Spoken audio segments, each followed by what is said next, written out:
Mita, and for arranging such a seminar at AU. So thank you so much. We offer our heartiest welcome to you all. Thank you.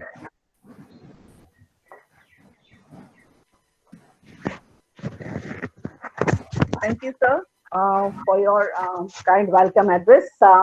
May I now request our Honorable Vice Chancellor to kindly inaugurate this webinar, and I request our Honorable Vice Chancellor to give a talk on education scenario in the backdrop of COVID-19 pandemic and its implication for higher education in India. Over to you, sir. Thank you.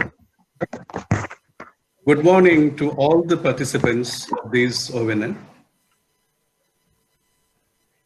At the onset, I would like to wish a happy Environmental Day today.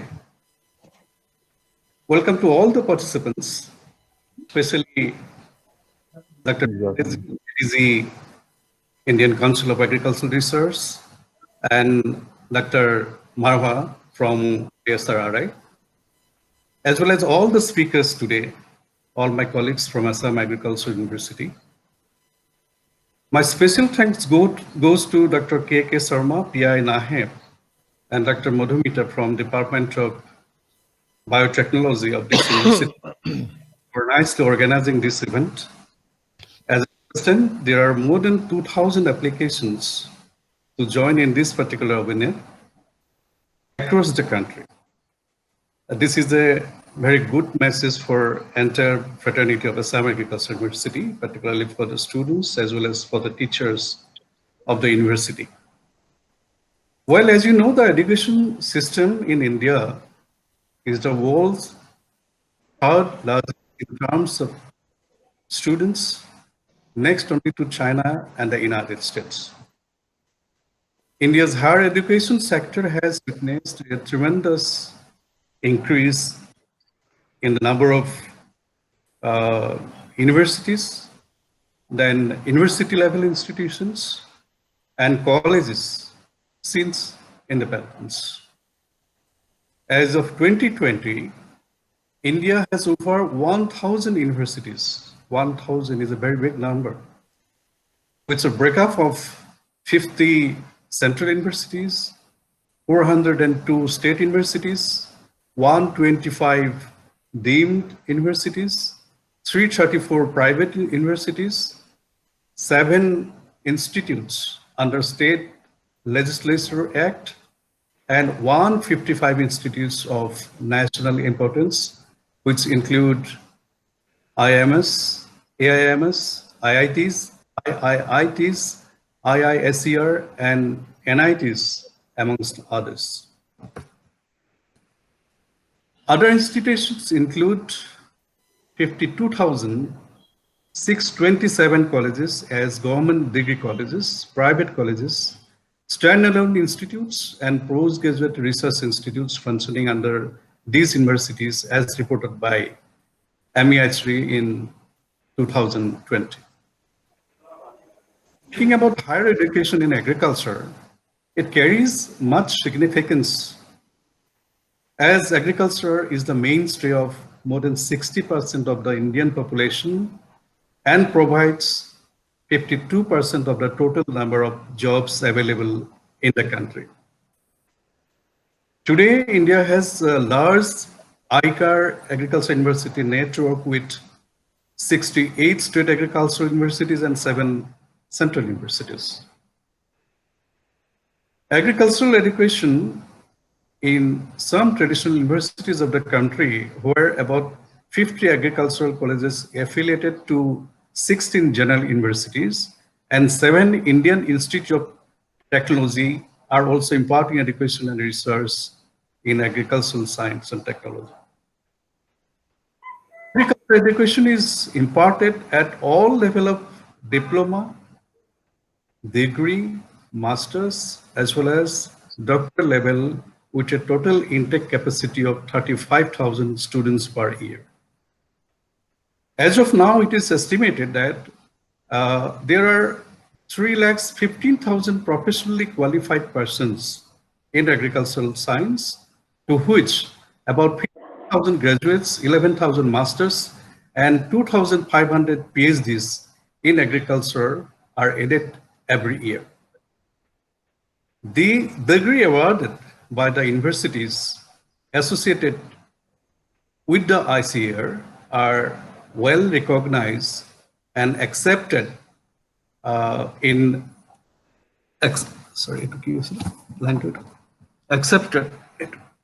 accepted higher education globally and prepares them over to start their own business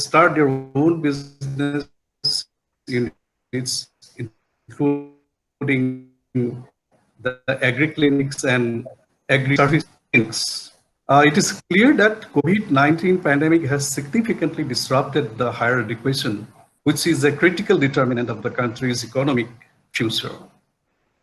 The present situation calls for innovative ways of teaching, as all of us, we understand, during last 2-3 months of time. Many higher education institutes have developed innovative ways of reaching out to the students, and digital means of education or teaching has been embraced, and teaching have been moving online on an unprecedented scale. Needless to say that the pandemic has transformed the centuries-old talk teaching model to one driven technology. The higher education system as a whole have acted uniformly at a global level and have continued teaching using pedagogical modalities that require physical attendance in this process. The temporary cessation of the face-to-face activities of higher education institutes has been a huge disruptor of their, you understand. The impact of this disruption is highly variable and depends on their ability to remain active in their academic activities and on their financial sustainabilities. The efforts made to continue teaching courses in virtual mode have been notable everywhere. And given the lack of experience with similar situations in the past, the transfer has not been so easy for us. The social spending commitments made in the management of the pandemic crisis, together with decrease in tax revenues as a result of the reduction of economic activity, will force reconsideration of some items of public spending, including significant cuts will be made in the public investment in education. It is to be expected that there will be changes in the offer in terms of the teaching modality, and that many universities that lack distance taught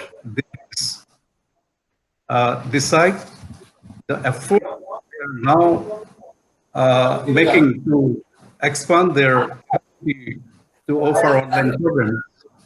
Large number of Indian students, importantly, second only to China, enrolled universities abroad, especially in the countries worst affected by the pandemic, the US, Australia, China, and so on and so forth. Many such students have now been from leaving their countries. As you understand, we have our experience in our university itself. If the situation persists in the long run, a decline in the demand of international higher education is really expected. The bigger concern, however, on everybody's mind is the effect of the disease on the employment. Recent graduates in India are fearing withdrawal of job offer because of the current situation. The Center for Monitoring India's Economy estimates on unemployment shot up from 8.4% in the mid-March to 23% in early April, and the urban unemployment rate has gone up to 30.9%.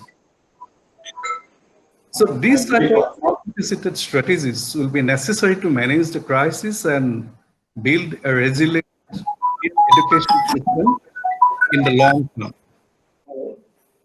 Immediate measures are also to ensure continuity of learning in the and the open source digital learning solutions and the learning management software should be adopted. So that teachers can conduct teaching online comfortably. And inclusive learning solutions, especially for the most vulnerable and marginalized, need to be developed at the earliest possible time. Major world events are often an inflection point for rapid innovation. A clear example is the rise of e-commerce during post-SARS situation, SARS. SARS situation. While we have yet to see whether this will apply to e-learning post-COVID-19. It is one of the few sectors where the investment has not dried up. What has been made clear through this pandemic is the importance of disseminating knowledge across borders, across companies, and all parts of society, so as to say. If online learning technology can play a role here, it is incumbent upon all of us to explore its full potential. The global higher education landscape has dramatically changed in the past few months due to the spread of the coronavirus, otherwise known as COVID-19. While these are uncertain times, universities can continuously strive to deliver higher quality teaching and consistent communications to the students. To do so, it's imperative that institutions listen to students' needs and concerns and leverage the latest technological tools. Large-scale national efforts to utilize technology in support of remote learning, distant education, and online learning during COVID-19 pandemic are emerging and evolving very quickly. The Indian traditional knowledge is well known across the globe for its scientific innovations, values, and benefits to develop sustainable technologies and medicines also.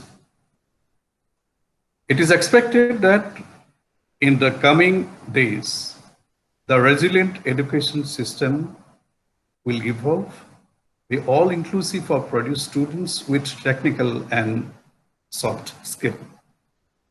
This webinar on e-education in agricultural sciences in the age of social distancing, opportunities, challenges, and strategies is very timely, and I hope there will be deliberations to take-home message, to have a take-home message for all the participants, including teachers and the students.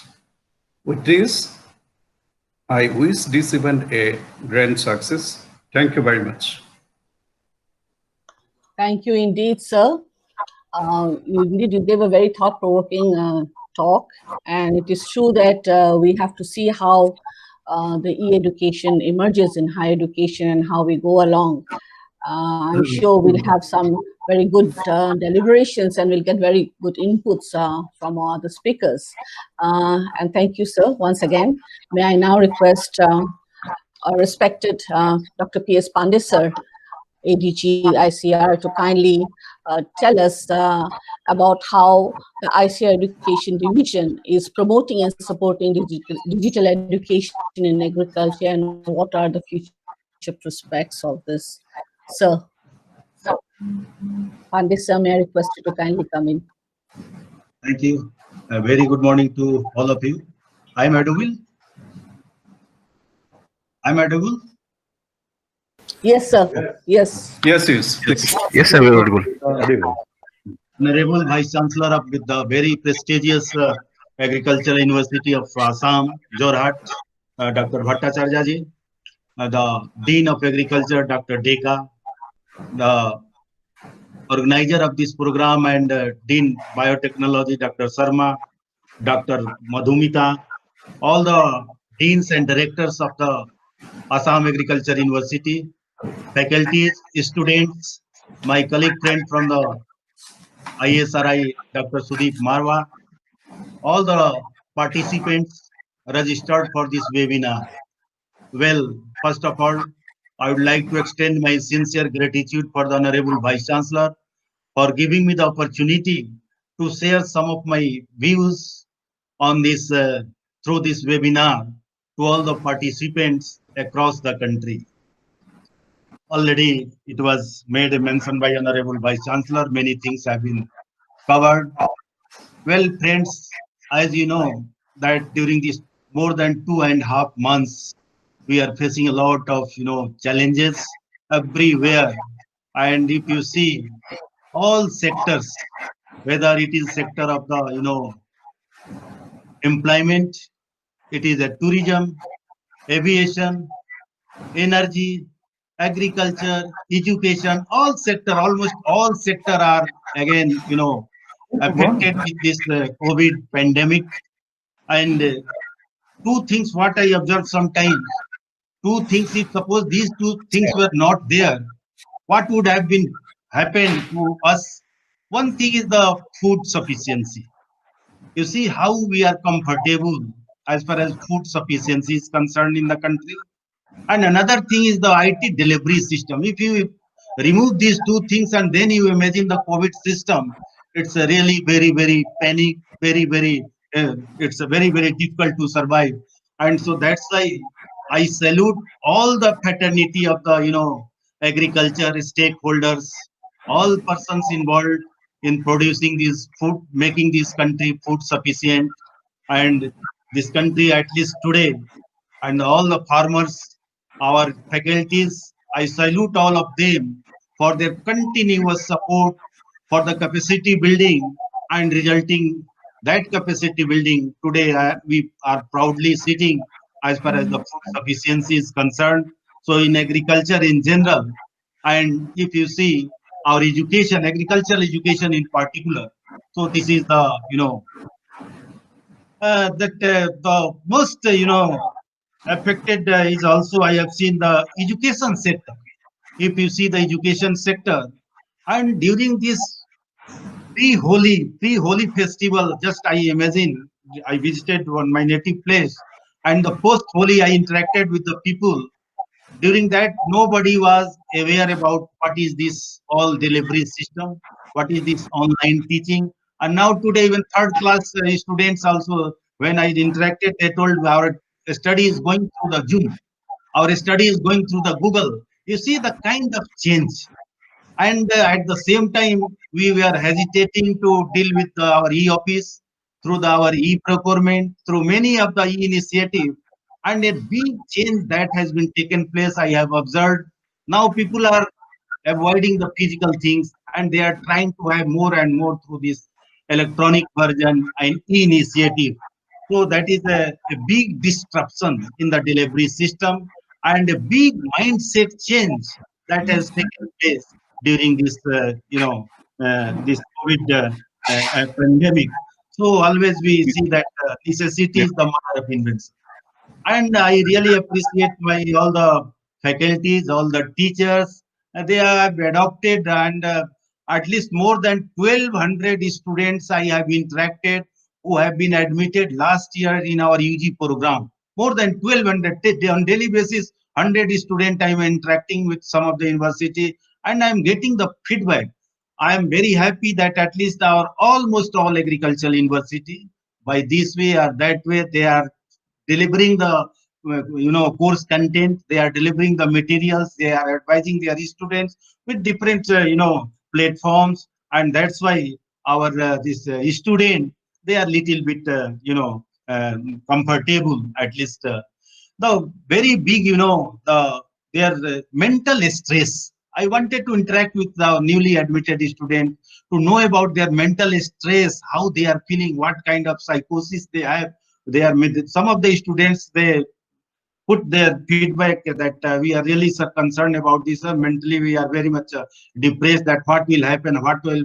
Some of the students, they are very good performer. They are concerned about why not our exam will be conducted, and if it will be taken previous year exam, this year exam, how the average students. So they have also the concern of those meritorious students. They put their concern. And you see that already in our system, in all NAR system, the many platforms, whether it is the WebEx, it is the Google Meet, it is the Microsoft, it is so many Zoom and etc. Several platforms that has been emerged, and this is really a kind of destructive innovation. What we could see here that has been taken place in our system as far as education this delivery system is concerned. Certainly, this system cannot replace our traditional way of teaching, the eye-to-eye contact, the way we were teaching, or many of the things are highly, affected. But at the same time, if you see, nowadays we are working 24 into 7. We forget about what is, sometimes we forget what is today is the Wednesday, or today is the Saturday or Sunday. So continuous people are working, online working. So this is another change what we are getting. So the very important that initiative ICR has taken during this COVID pandemic. ICR has issued many advisories. ICR has taken a lot of initiatives during this one, and a lot of the discussions, webinar for the our stakeholders. For the university, we have issued the guidelines in convergence with the UGC, and so. But at the same time, if you see, also we have conducted the Vice Chancellor conference through the video conferencing. Our nodal officer meetware also. So what we are doing and what we wanted to convey to our partner universities. So we tried our best, and still we are trying. As you see that this network of our National Agricultural Research Education System is not a small network. It is one of the world's vast network of the education and research, where and the uniqueness is our research, education and extension education that all exist on the same platform. That is the uniqueness. So that is the, if you see, we have a lot of universities. At present we have 74, 75 agricultural university. We at present we have the 412 government colleges in agriculture. We have more than 400 private colleges, affiliated colleges in imparting degree in agriculture with our state agriculture university and other agriculture university. At the same time, we have 1.7 lakh students as on today enrolled, and already their study is going on. And similarly, 1.2 lakh students are in the private colleges. Private where they are students of UG, they are the student of PG, PhD and other certificate and other courses. So if you see, a very big network of our faculties, 27,000 faculties already we have in our NAR system, 14 disciplines, 95 master degree disciplines, more than 100, post PG, this PhD disciplines we have. And if you see, so this is a very big network of our education system, research system, and maintaining and sustaining this with up to the very, a standard. All the university, they are maintained their one standard. One new thing what I could see during this past few years, the mainstreaming of gender mainstreaming. Hello, hello, hello. Carry on, sir. We are listening. Okay. Yeah, we are listening, sir. Yeah. So if you see the gender mainstreaming, mainstreaming in our this NAR system, we have calculated Earlier, if you see in 1957, 60, it was simply hardly it was 0.7% girls participation were there. But today, if you see the 52% girls participation across our student across the country, they are existing. So this is the big mainstreaming of the women in agriculture, and that is the recently ICR has issued some of the guidelines to all the agricultural university, and in those guidelines the emphasis was given how to maintain and how to sustain our course curricula, the academic environment, by sitting already students, they have returned back to their native place. No, very few students who have the very important work in the university, they are only hardly for the PhD and master degree who have their research work, they are in the campus.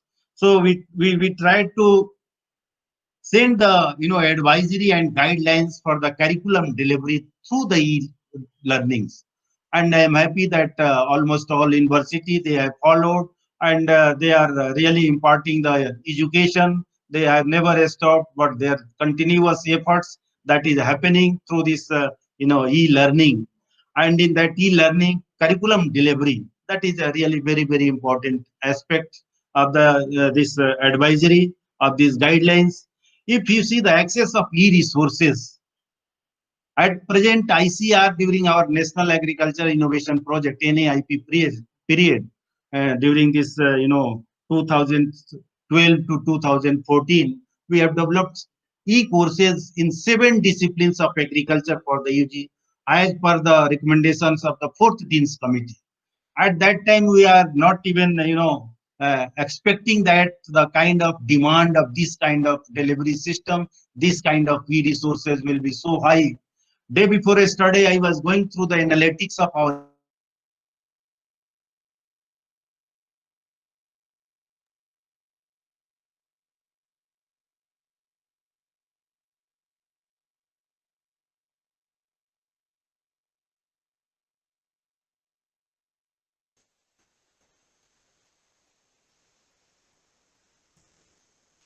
Hello hello Pandey sir, आपका connection loss हो गया।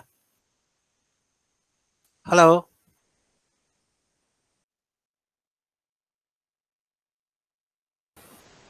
Teacher, please call him over for your phone.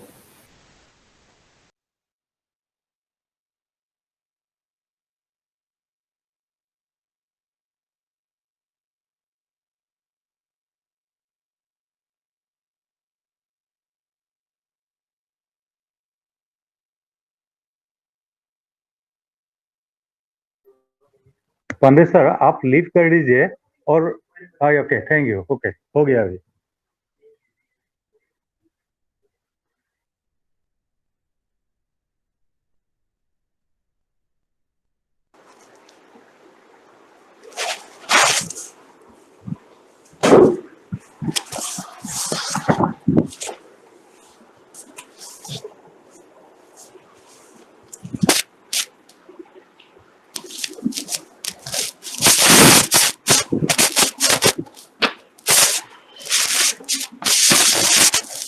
hello. Hello. Are you getting me? Are you getting? Yes yes Pandey sir, आप दिख रहे हैं? Sorry for disruption, because there was a power cut in NAS complex, and so our entire network was switched off. So sorry. Okay, sir. Sorry for disruption. So I was talking about the e-resources. So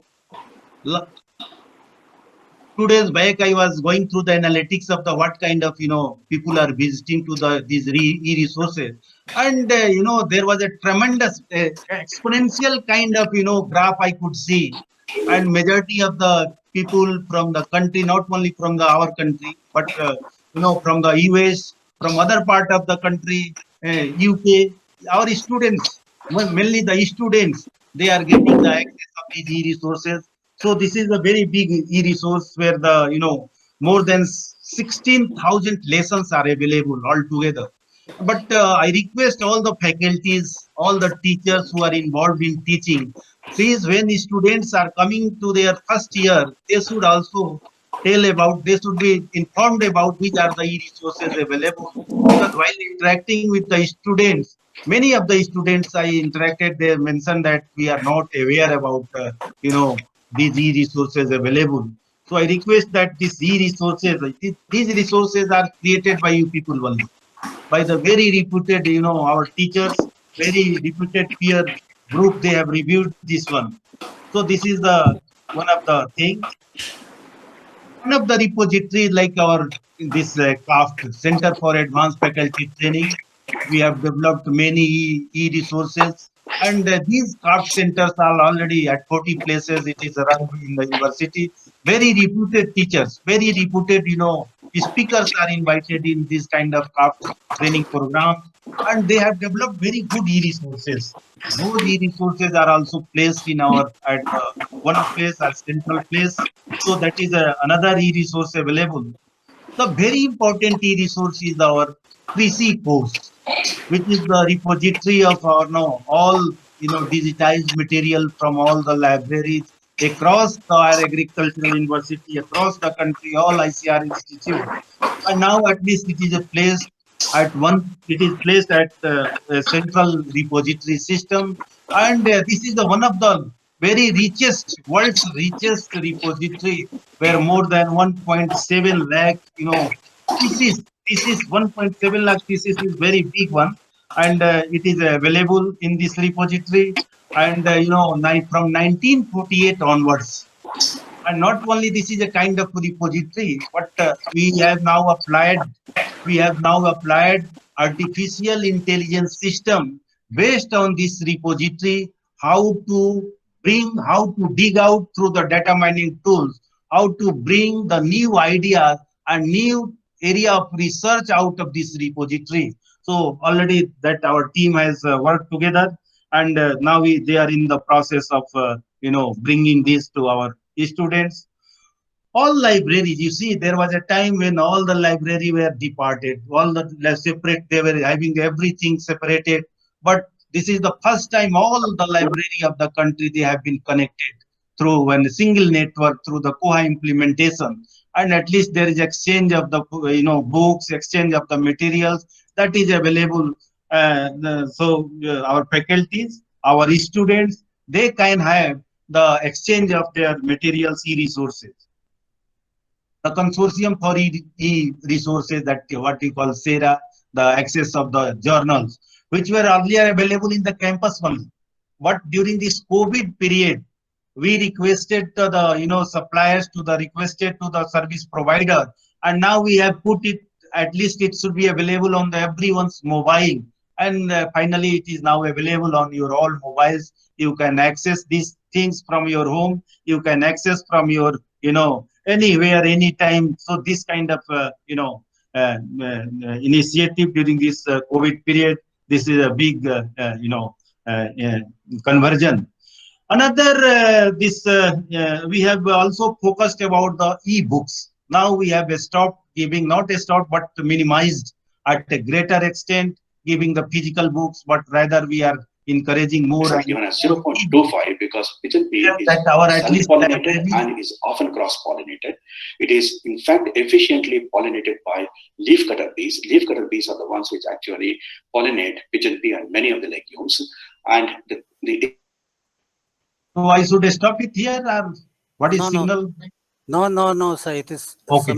Sir, okay. Thank you. So you see that e-books, we are now giving more and more e-books, and also we are connecting some of the repository in our national, repository. We are connecting all our, this large system to other system also, so that more and more e-book can be accessed from here. And if you see that the kind of plagiarism check in our system when our students they are depositing, so now at least we have a system of the plagiarism check for the duplicacy check, that is also available. And now some of the university, they have started say open book examination. How we are going to address this open book? Because at the same time students are putting some assignment from the various sources. So if we can integrate this plagiarism check at the time of submission of the their assignments, at the time of submission of their examination, and once we can have a kind of criteria, this much of the duplication will be there, the student will be declared as this grade, this grade, this grade, and it will not be considered if it is below like that. So this is another kind of criteria what we can have.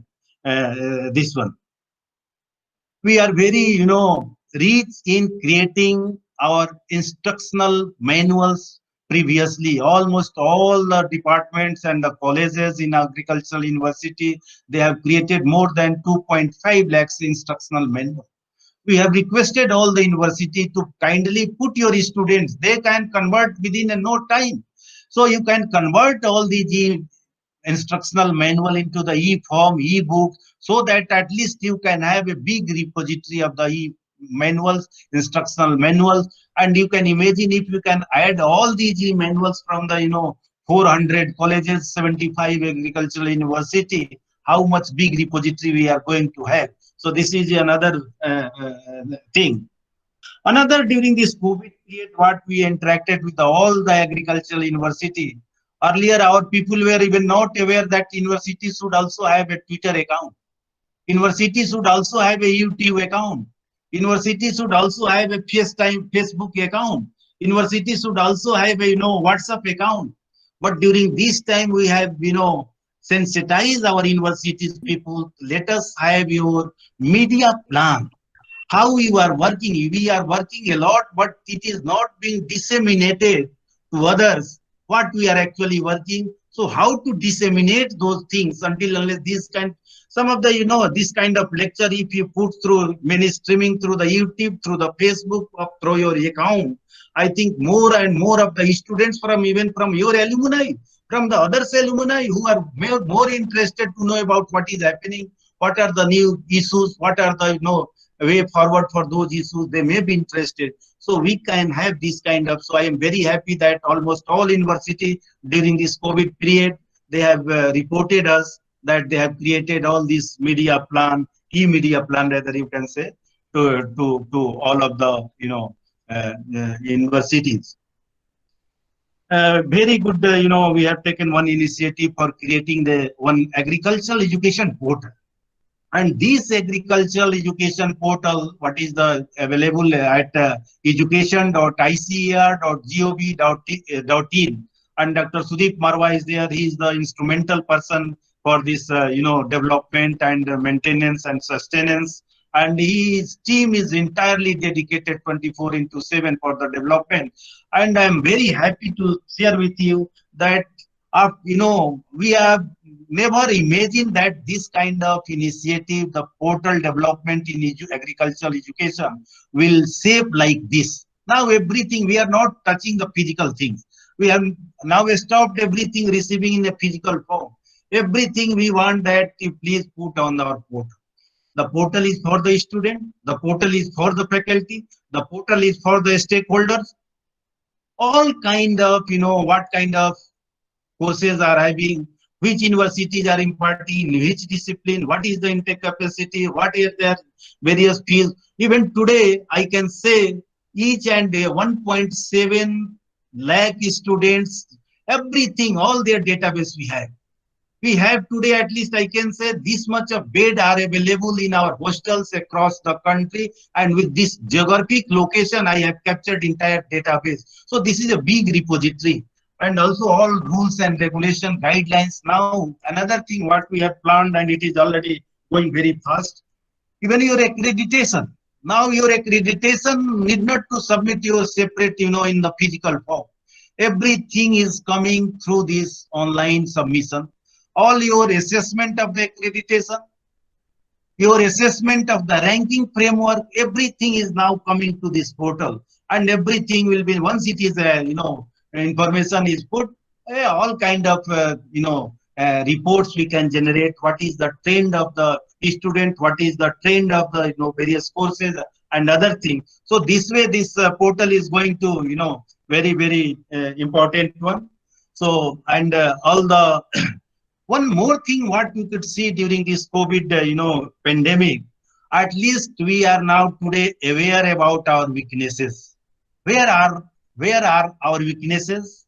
What are those incompleteness in our system as far as the delivery system, as far as the development system? So at least we are now today, and what kind of way forward is required, what kind of things are required to fix those those weaknesses, those incompleteness. So that is the very important thing what we could learn from this pandemic. Well, I would like to flag some of the issues. What is the most affected part is the conduct of our experiment of the students. That cannot be put through this experiment. So of course it is very much affected, and we are trying to have how to cope up, how to, because once the research is affected, their duration will be enhanced, their fellowship need to be enhanced. So some of the students, they are in the abroad universities, everything is locked down. So, and they are since they are in the international fellowship, so all sorts of the issues we are facing, and how to address those things. Certainly we are going to address those things. So another aspect what we would like to introduce in coming time, the virtual reality laboratory, the virtual reality, the some of the platform in the universities. At least our students, they can virtually, they can do some experiment, they can visualize. So those kind of thing certainly will try to have this one. So, and then also the one of the very big issue we could see, our students who have passed 10+2 system recently, they want to get admission in our through AI's All India Entrance Examination in Agriculture, and are in the local universities also through their own examination system, but they do not have the access. They do not have the, they do not have even the mobile, how to get access, how to apply even for their entrance examination and other things. So this is the big, issues that is coming in the, for the people who are staying away from our system. So the, very good, very, important aspect of digital, digital equity is coming here.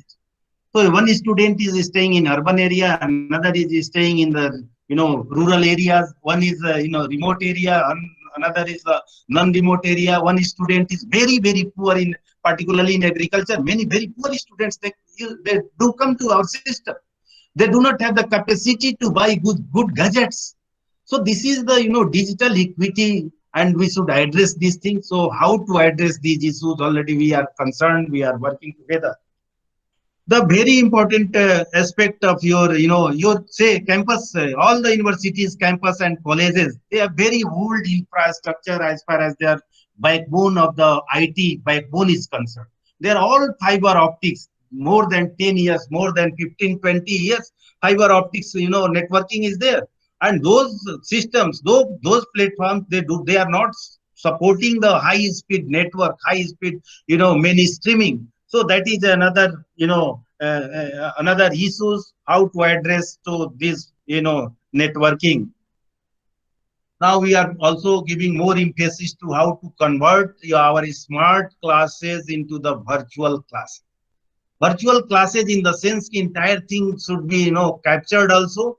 So we have the this year plan, more this in coming 5-year plan, we have now at least 400 virtual classes should be established across the country, at least so that in almost all university, so that at least they can capture those classes. And I request all the universities also to capture your all such kind of classes, so that tomorrow, of course, it is not going to replace our traditional way of teaching, but at least we should have this kind of the e-content. And then, these modules, once it is available, it can be reused. Those objects can be reused in blending, in developing another kind of the course content. So I request to capture all these things. The another aspect what universities should do, that implementation of e-office in their university domain, because now we are avoiding the physical files, and so we should also introduce the concept of the e-office, everything through the through online, whether it is your file system, it is your student academic management system, everything should be that should be the electronically managed. It will provide the transparency. It will provide the efficiency, and that way you can achieve your goal in a very short time. So certainly it requires a lot of vision, a lot of investment, and a lot of efforts it will be required. Then transforming knowledge resource system. You have very big library. Your librarian is already there, available in this. What I could see him. You see, university, our agricultural university, they have very big infrastructure, a lot of books, a lot of resources are available. In coming time, how to maximize the use of those library infrastructure system, that we should so this is the very high time of the transforming these knowledge resource system.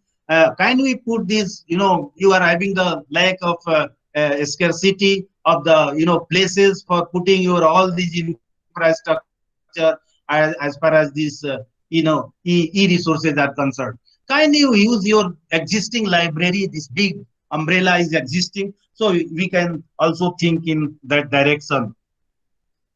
The another point I want to highlight, that our universities, they are very few universities are maintaining the institutional memories. Once a person passed, the new person joins, he says, oh, nothing is available, nothing happened. He start again digging out from the same brick he starts. My request will be, let us have a kind of archival system in your university, institutional memories, that what happened during this last, a kind of repository we can maintain and sustain, so that tomorrow, at least for everything. You see, you might have seen during this pandemic, the people are, sharing the photograph of 1918, whatever pandemic came during that time, the photographs are being shared. How the people during that time, they were putting the mask. How the, people, your schools and theaters were closed during that time. From where these information came?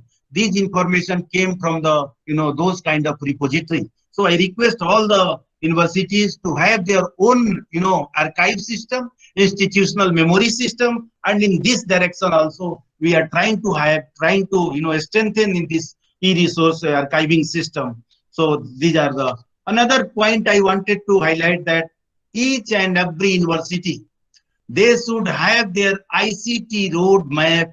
What should be the ICT roadmap for your university? How you are dreaming your university in coming after 10 years, if the situation will be like this. So can we have a blending of the existing system to see the foresight for the future? What should be your roadmap as far as ICT is concerned? Of course, I am working in this direction and trying to have a kind of roadmap for the entire our university system in the country. Now the time has come for the demand-driven learning. Now we have to capture some of the courses. We have to develop some of the courses. What is the demand of the market? What is the demand of the student? What is the demand of a stakeholder? That kind of e-learning modules can we develop? Almost all agricultural university, they should start to develop some of the, we took initiative long back during 2013 for developing these MOOCs, massive open online courses. And one of the very good platform we have created at our National Agricultural Academy at Hyderabad.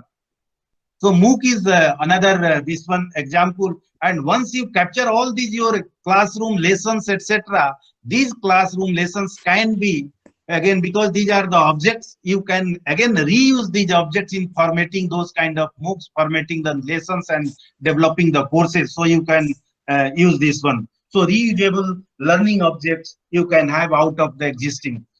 2 points I'll finally put here. ICR is providing, summer school, winter school, craft center, and we have analyzed during this COVID pandemic, very few people are willing to go to attend from one place to another. Rather, very negligible person, even nobody is ready to fly through the, aeroplane also.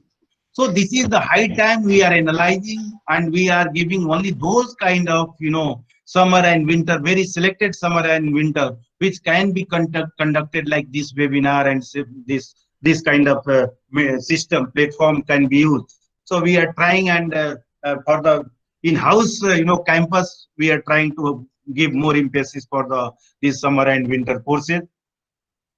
Another, during this pandemic, one very good thing has come.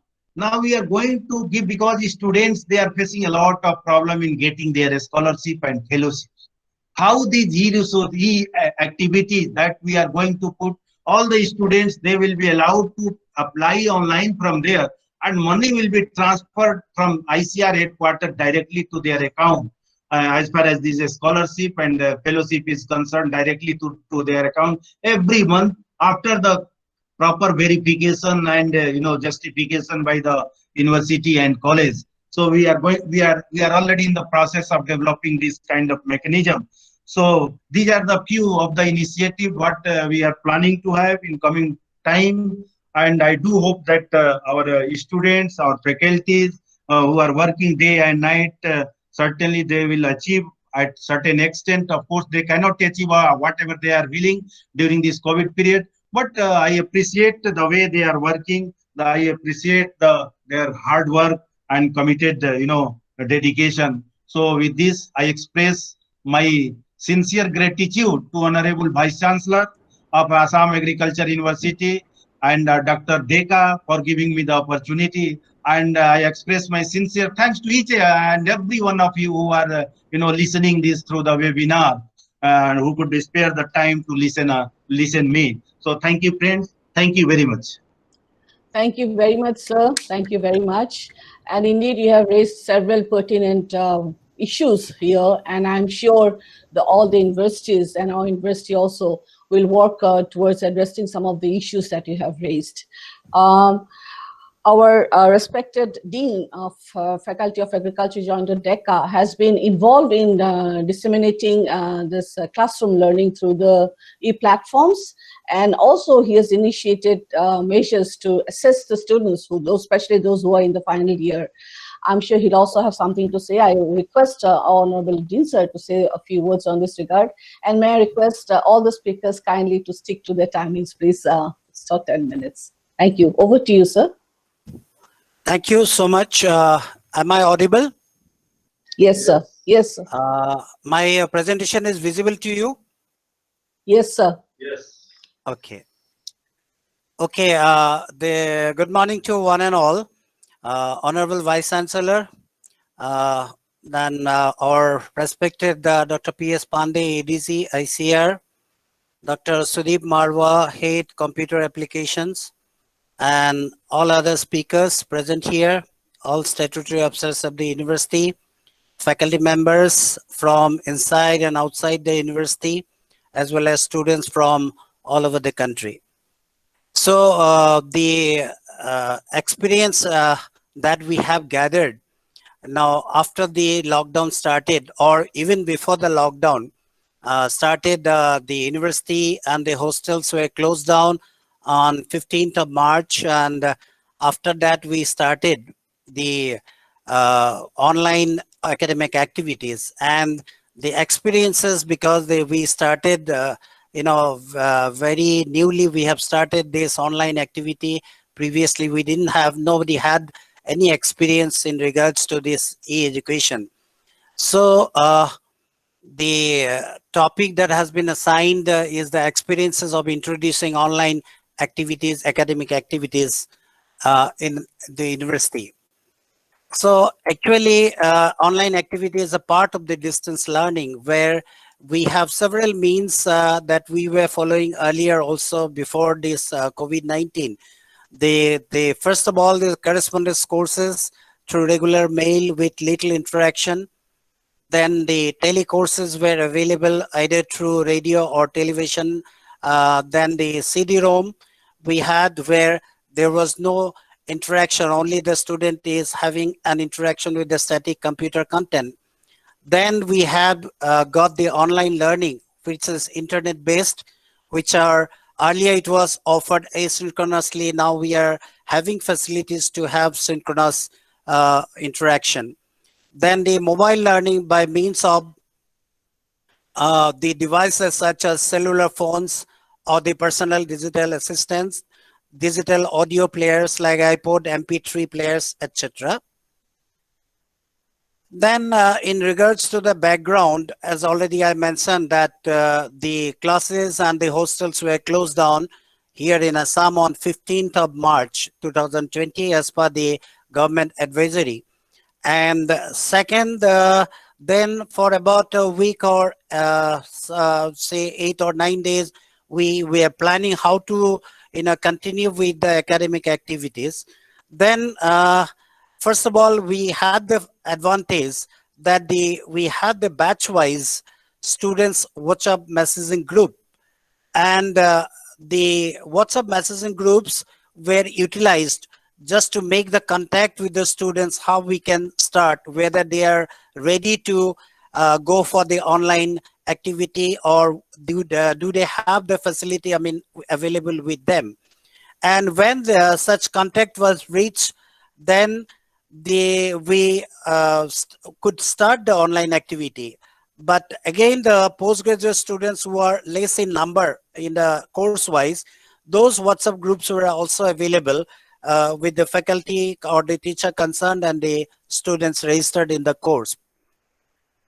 And one more advantage we had, that we already had that email domain of au.ac.in. And many of the faculties did not have initially these accounts in the au.ac.in. So immediately all the faculties were given the account number, or they applied for this, and the students also were registered for this email account number. So this facilitated use of the Google Classroom system in the university network system, internet network. Then after that, we gradually moved to the use of Google Meet and the Zoom video conferencing apps for the real-time class. Then the things started moving, that initially the teachers, they uploaded their study materials for the students. Then gradually they started the online real-time classes for review of the uploaded study materials with the students. And they also at the same time, since there is a feature of recording each and every class, the teachers or the faculties, they started recording the classes, and they also uploaded the recorded version of each and every class for the students, because some students be having poor internet connectivity during the presentation or during the class. So if it is uploaded, definitely later on the missed out students also can access those uploaded version of the class, and so that they don't miss anything. Then many of the course classes or topics, it happens that it needs explanation, it needs derivation of many things, or needs elaboration. So many of our faculty members, what they are doing, they are just recording, pre-recording a class. Suppose as if they are presenting in a class, the real class, physical class, face-to-face class, what we say, that they will teach in that fashion, and they will whole thing they will record, then they will upload the class so that the students can understand or follow each and every step. Then what we have started, that the final year students, now for last more than these 3 months, there has been the lockdown since 25th of March in Assam. There is the lockdown is going on. So April, May, and now more than say about 2.5 months, it is in, students are out of the institution. So the final year students, they could complete their RAWEP activities and the ELP activities. Now, since they have to get the degree in time, so that they can apply for admission elsewhere, or they can try for admission or the other competitive examination. So we thought of doing the online evaluation. So I'm very happy to tell you that today our online evaluation of the student ready program is going on, both the RAWEP as well as the ELP programs. Then we also thought that since the All India entrance examination is going to be held shortly, because the ICR has extended it, I mean NTA has extended it to 15th of June for the application. So now what we are doing, that we are giving the online coaching class facility for the students, so that the students for the difficult portions, they can interact with we have already assigned particular faculty members also, so that they can guide the students in preparing for the All India entrance examination. What advantages that we have seen with this online activity? First of all, it is self-paced, so that according to the time that is required, or even with the overtime, also the students the difficulties, understanding the students' difficulties also, we can modulate our online classes. Then second is, the whole thing is student-centric. That is one of the very important advantage that we have from the online activity, that we understand the difficulty and accordingly we can change our the style of the class.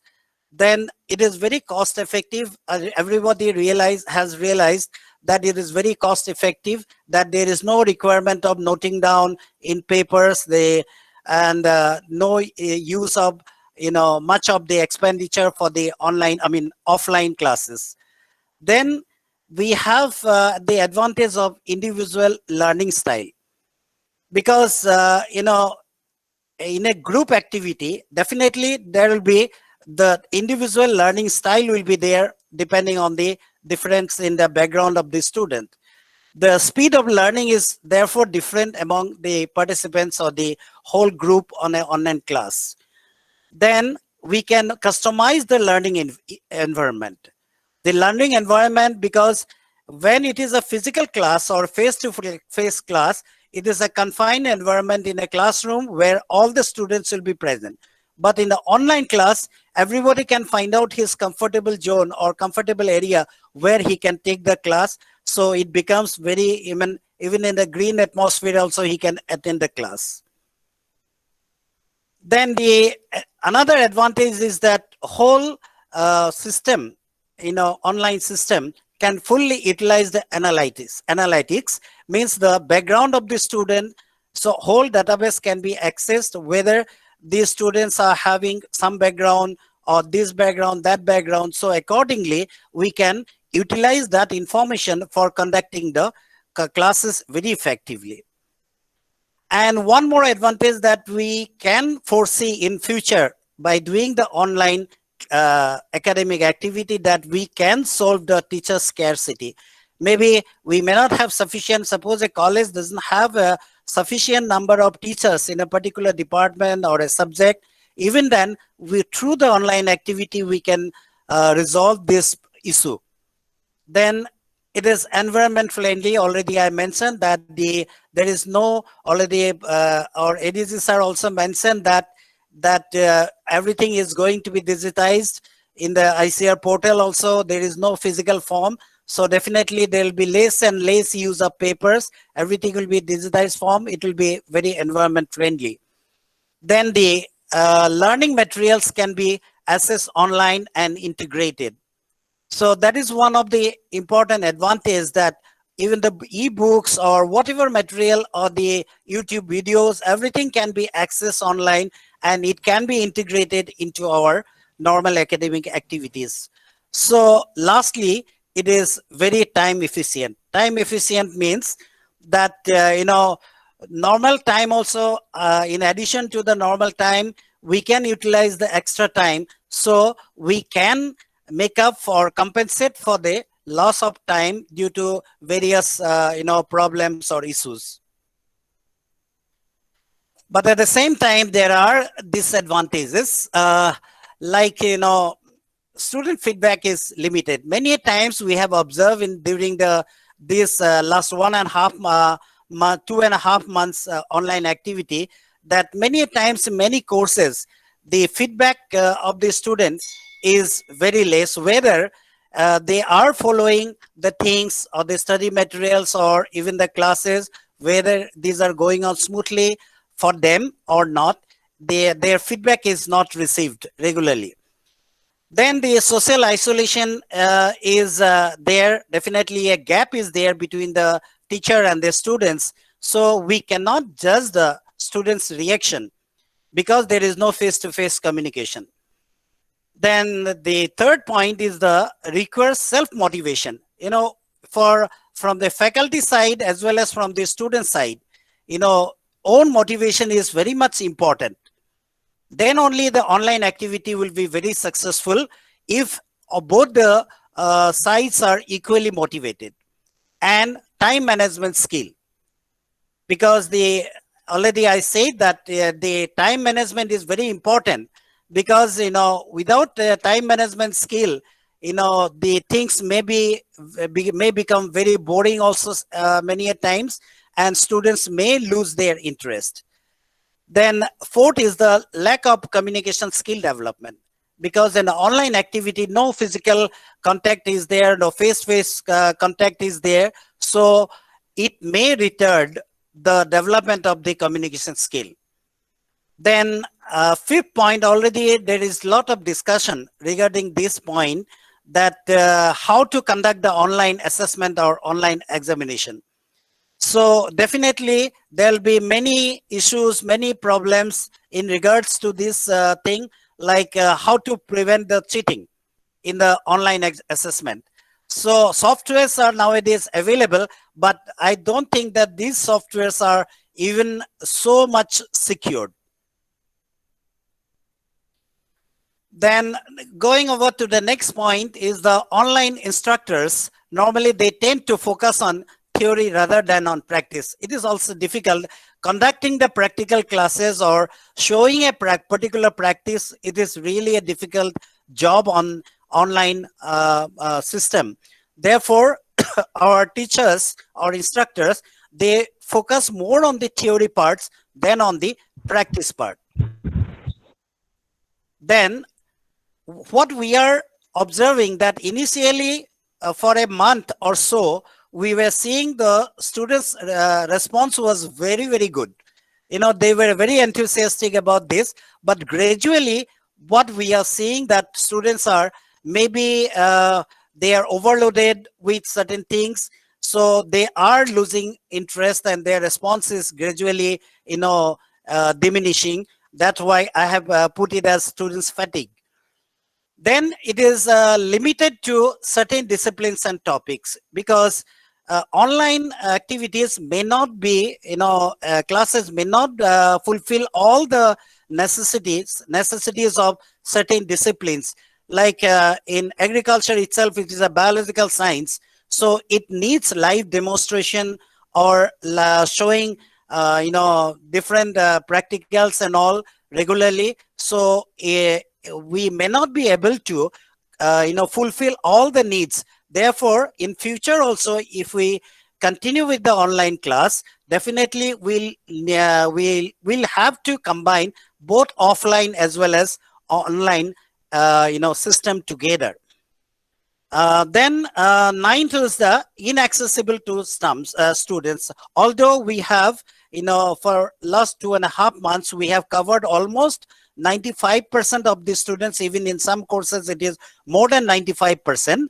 But even then, a few students are still left out from the getting contact or getting access to internet. So that is one of the biggest challenge that we are facing. So unless we can cover 100% students, access in the internet, we cannot say that our online activities are fully successful. Then lack of accreditation and quality assurance. Of course, this is not my experience at present, but in future, if we switch over to online activities, then these problems will come out, that how to accredit or how to get the quality assurance from such online activities. Finally, some of the rules that we have to follow while conducting online classes or online academic activities. So our instructors or teachers keep on uploading study materials, but they forget sometimes that whether the students are really following these study materials or not. So regular manner, in a regular fashion, these uploaded study materials should also be discussed or reviewed through a real-time class, through Google Meet or Zoom, whatever facility we have. So through real-time class, we can review this uploaded study material so that the students do not complain about their overloading. Then second is that a definite schedule of class should be maintained. Initially, what happened, we did not stick to a particular class routine.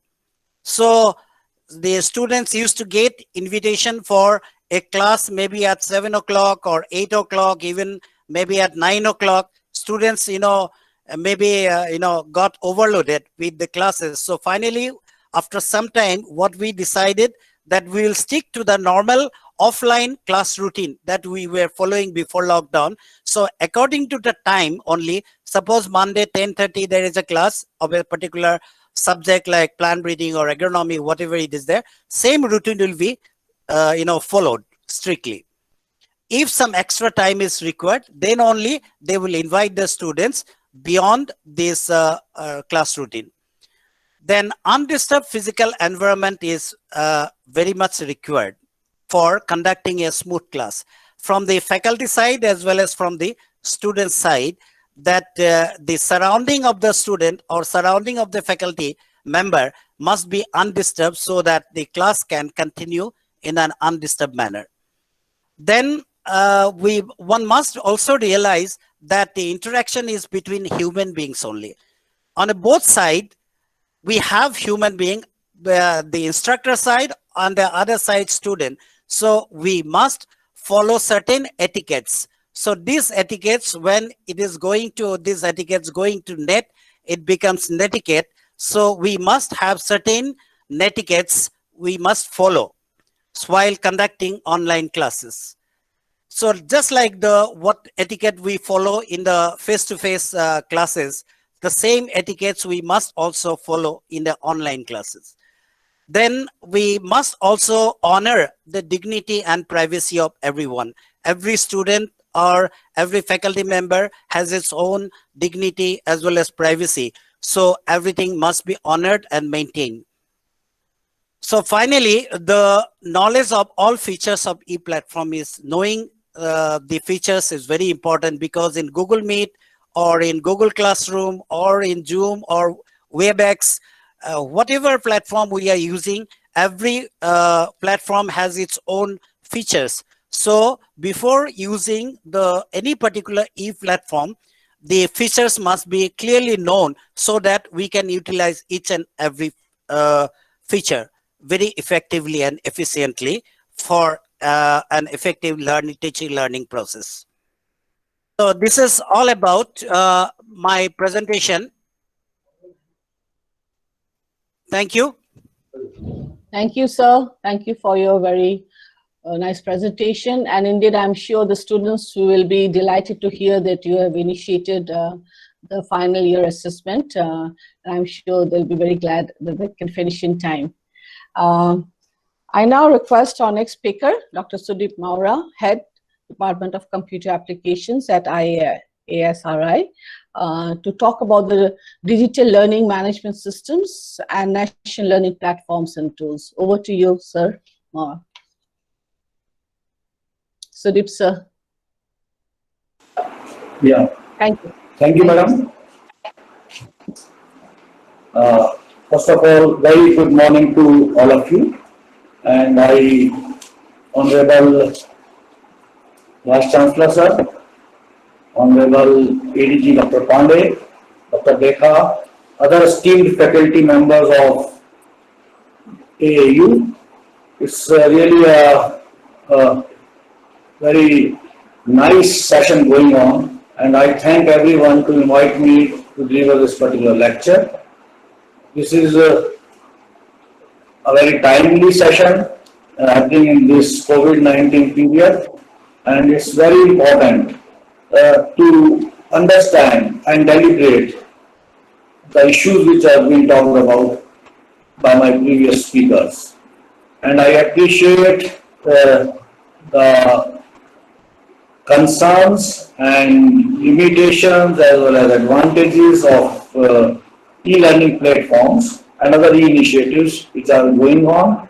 And Dr. Becca, in just my previous slide, very nicely presented the issues, the real issues which are concerning one and all across universities. So once you are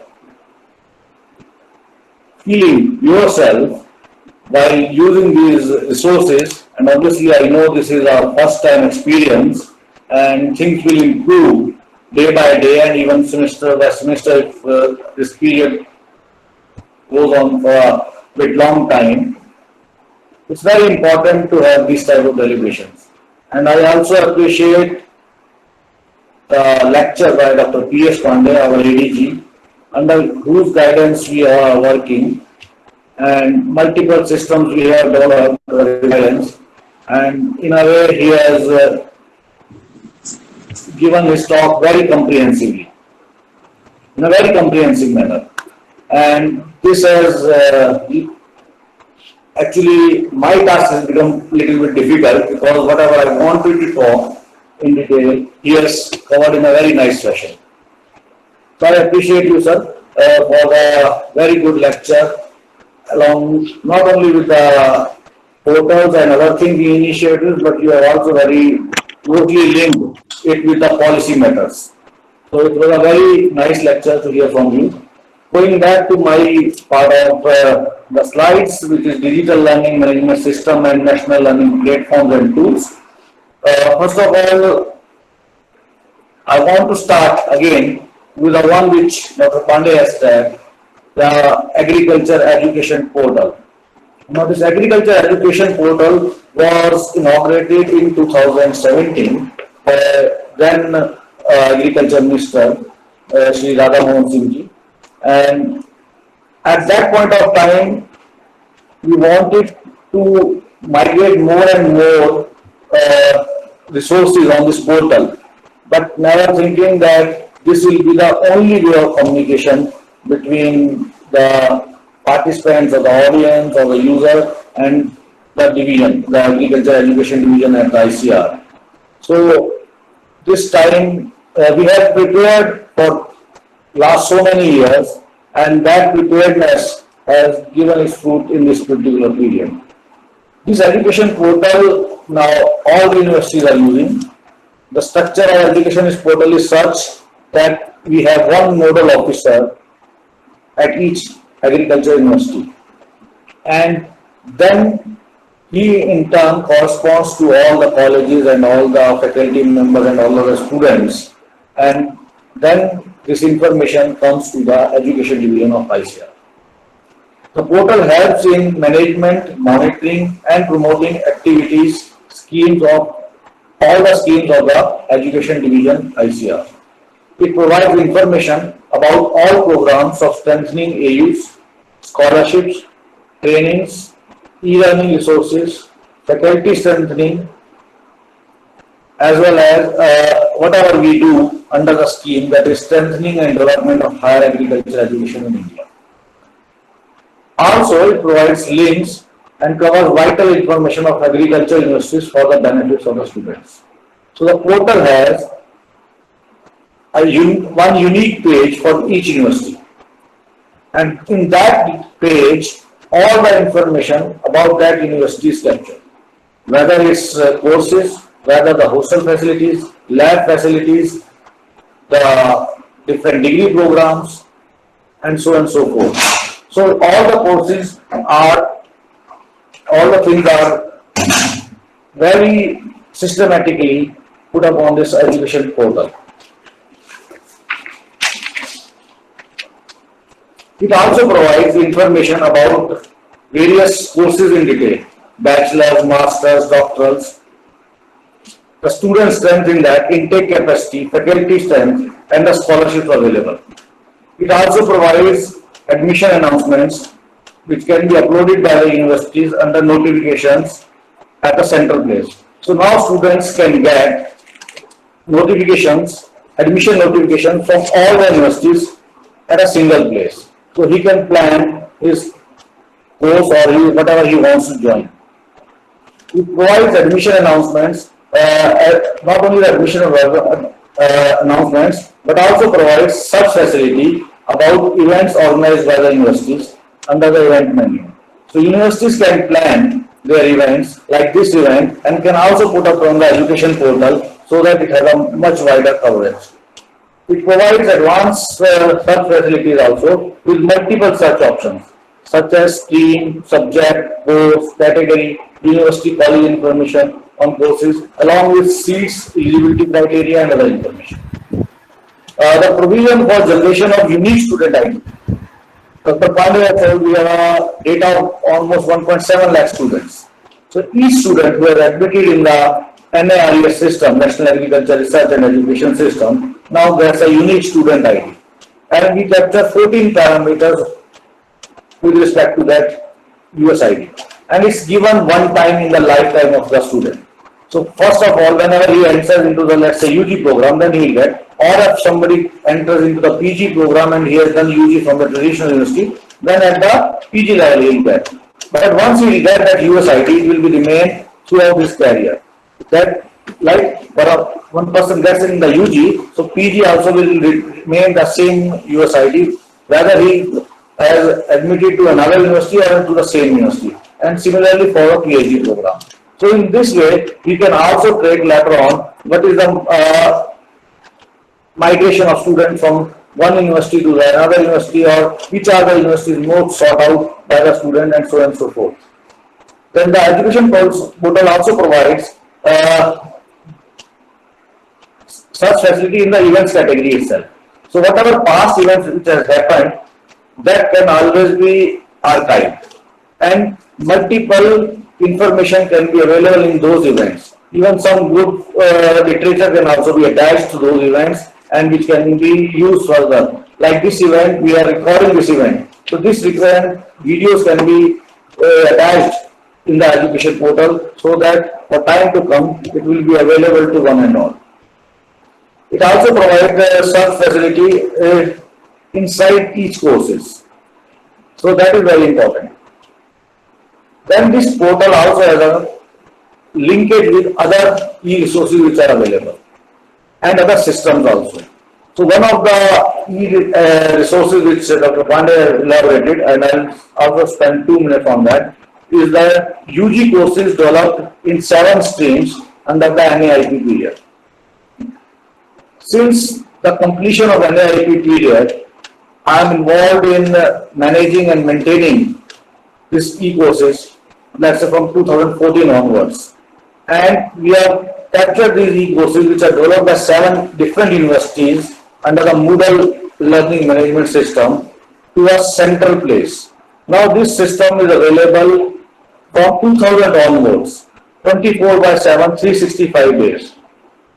And we are experiencing increasing trend of this accessibility in this COVID-19 period.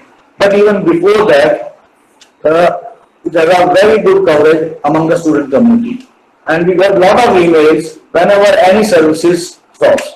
So even if it's stopped for 2 hours, I get a lot of emails. And then immediately we see the troubleshoot the system and make it up. It is never the case that the whole system goes down, but sometimes one small course or one PPT slide or something is corrupted, and then we need to again upload it so that it is made available to the student at that particular point of time. And in this period, the accessibility has been almost doubled. So let's say we get around 50,000 hits in a month earlier, now we get much more than that. And all the 7 e-learning streams are covered, but now this stream has gone from 7 to 11. So under NAHEP, the current call 2 is going on for revision of these courses and also addition of new courses under the UG curriculum. So at present this call is open, and we have invited all agriculture universities rather all faculty members who have at least 5 years of experience in teaching, they can come and apply for this revision of the courses and also creation of new courses as per as the 5th Dean Committee report is concerned. So as per that 5th Dean Committee report, we are now revising all the courses which has been developed under NIIT that was developed on the recommendations of 4th Dean Committee.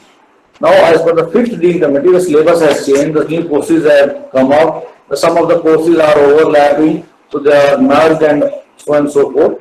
So all these courses now we are revising again. And for this, we have taken a very systematic approach and an e-learning platform, indigenous platform developed by ISRI has been developed, and this is available to all. Under this, everyone can apply online, and after applying, the courses contents can be uploaded. Contents will be like glossary, the contents, the PowerPoint slides, the MCQ questions, short answer questions, long answer questions, references, assignments, and so on and so forth. So all these categories can be there, and there is a content creator as well as there is a content reviewer from the faculty side. So they can interact with each other to develop the full course materials. Now coming to another very important activity which is called as academic management system. This academic management system we have first developed way back in 2009-10, and we made our first deemed university in which I am a faculty member, that is Indian Agriculture Research Institute. We have made this online. So earlier the students used to register offline mode, and they used to collect in the library and they come together and all that, take the forms and sign from one desk to another, and then they register. So that has been stopped since 2009. And the complete academic activities, right from the admission till pass out, all the academic processes and workflows have been made online, and students and the faculty members do all these tasks which they are deemed to do it online. There are multiple users of this AMS, right from the students. All those users have their own accounts. All students have their own accounts. All faculty members, guides, professors, heads, dean, university staff, all of them have their own accounts, and they have their own rights and privileges. And according to their rights and privileges, they can perform the task. It has multiple features, administrative features as well as crude operations like manage, create, read, upload, and again update and delete various type of items in that particular academic management system. Whether it will be a course, whether it will be a PPW, which is called plan of postgraduate work, whether it's a ORW, outline of research work, and so on and so forth. And this system which we have developed is particularly customized to the needs of the agriculture universities. There are multiple systems available for the university management in the market, but when we study and we keep on reviewing that none of those systems are customized as per the requirements of the agriculture universities. And this system has been customized and developed as per the requirements of the agriculture universities. And this system now is available in multiple universities. Rather, now the system is available in after IRI, then it goes to the CFA Mumbai, then IVRI, NDRI, then UHS Bagalkot, then Birsa Agriculture University Ranchi, then Bihar Agriculture University Sabor, and so on and so forth. And now this system is available in 21 universities, including AAU. We have conducted last year a workshop for the academic management system, and although the progress is a little bit slower here, but it's picking up. and now this system is available for end-to-end academic processes online. And I wish that during this period, when so many e-learning initiatives have been taken by the university also takes up this with the full zeal, and all the academic processes can be made online. Even with IRI and other institutions, we have now started developing a mobile app called, which is linked with this academic management system to have online examination in some format, right? So we have tried certain innovations in the mobile app for giving MCQ as well as for the descriptive questions, and we have used Microsoft Teams parallelly to do the invigilation, and students can sit in front of the computer and can perform and can write their exam, while the invigilators can remotely see them, and then they can upload the question on the mobile app or they can send it through email. So this way we are also trying to go more advanced in features, and if permit, we can use artificial intelligence like proctoring, digital proctoring system in near future.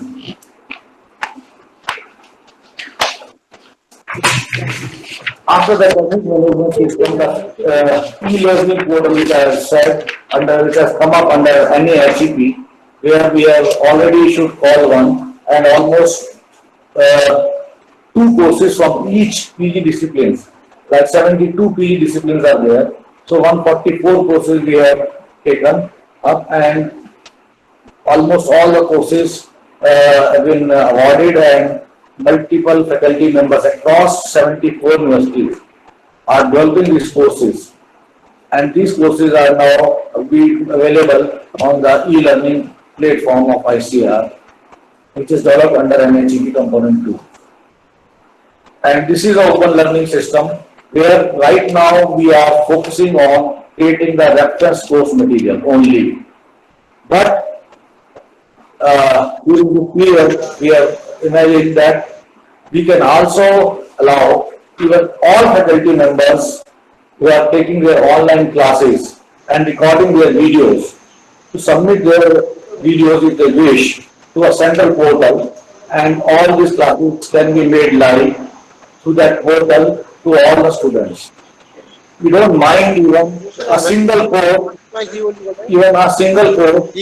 multiple video lectures, even on the same topic, right? So if the topic is there and a video lecture is recorded in Assam Agriculture University and it's recorded in Punjab Agriculture University and recorded in Tamil Nadu Agriculture University, the same material will be available if submitted to the students.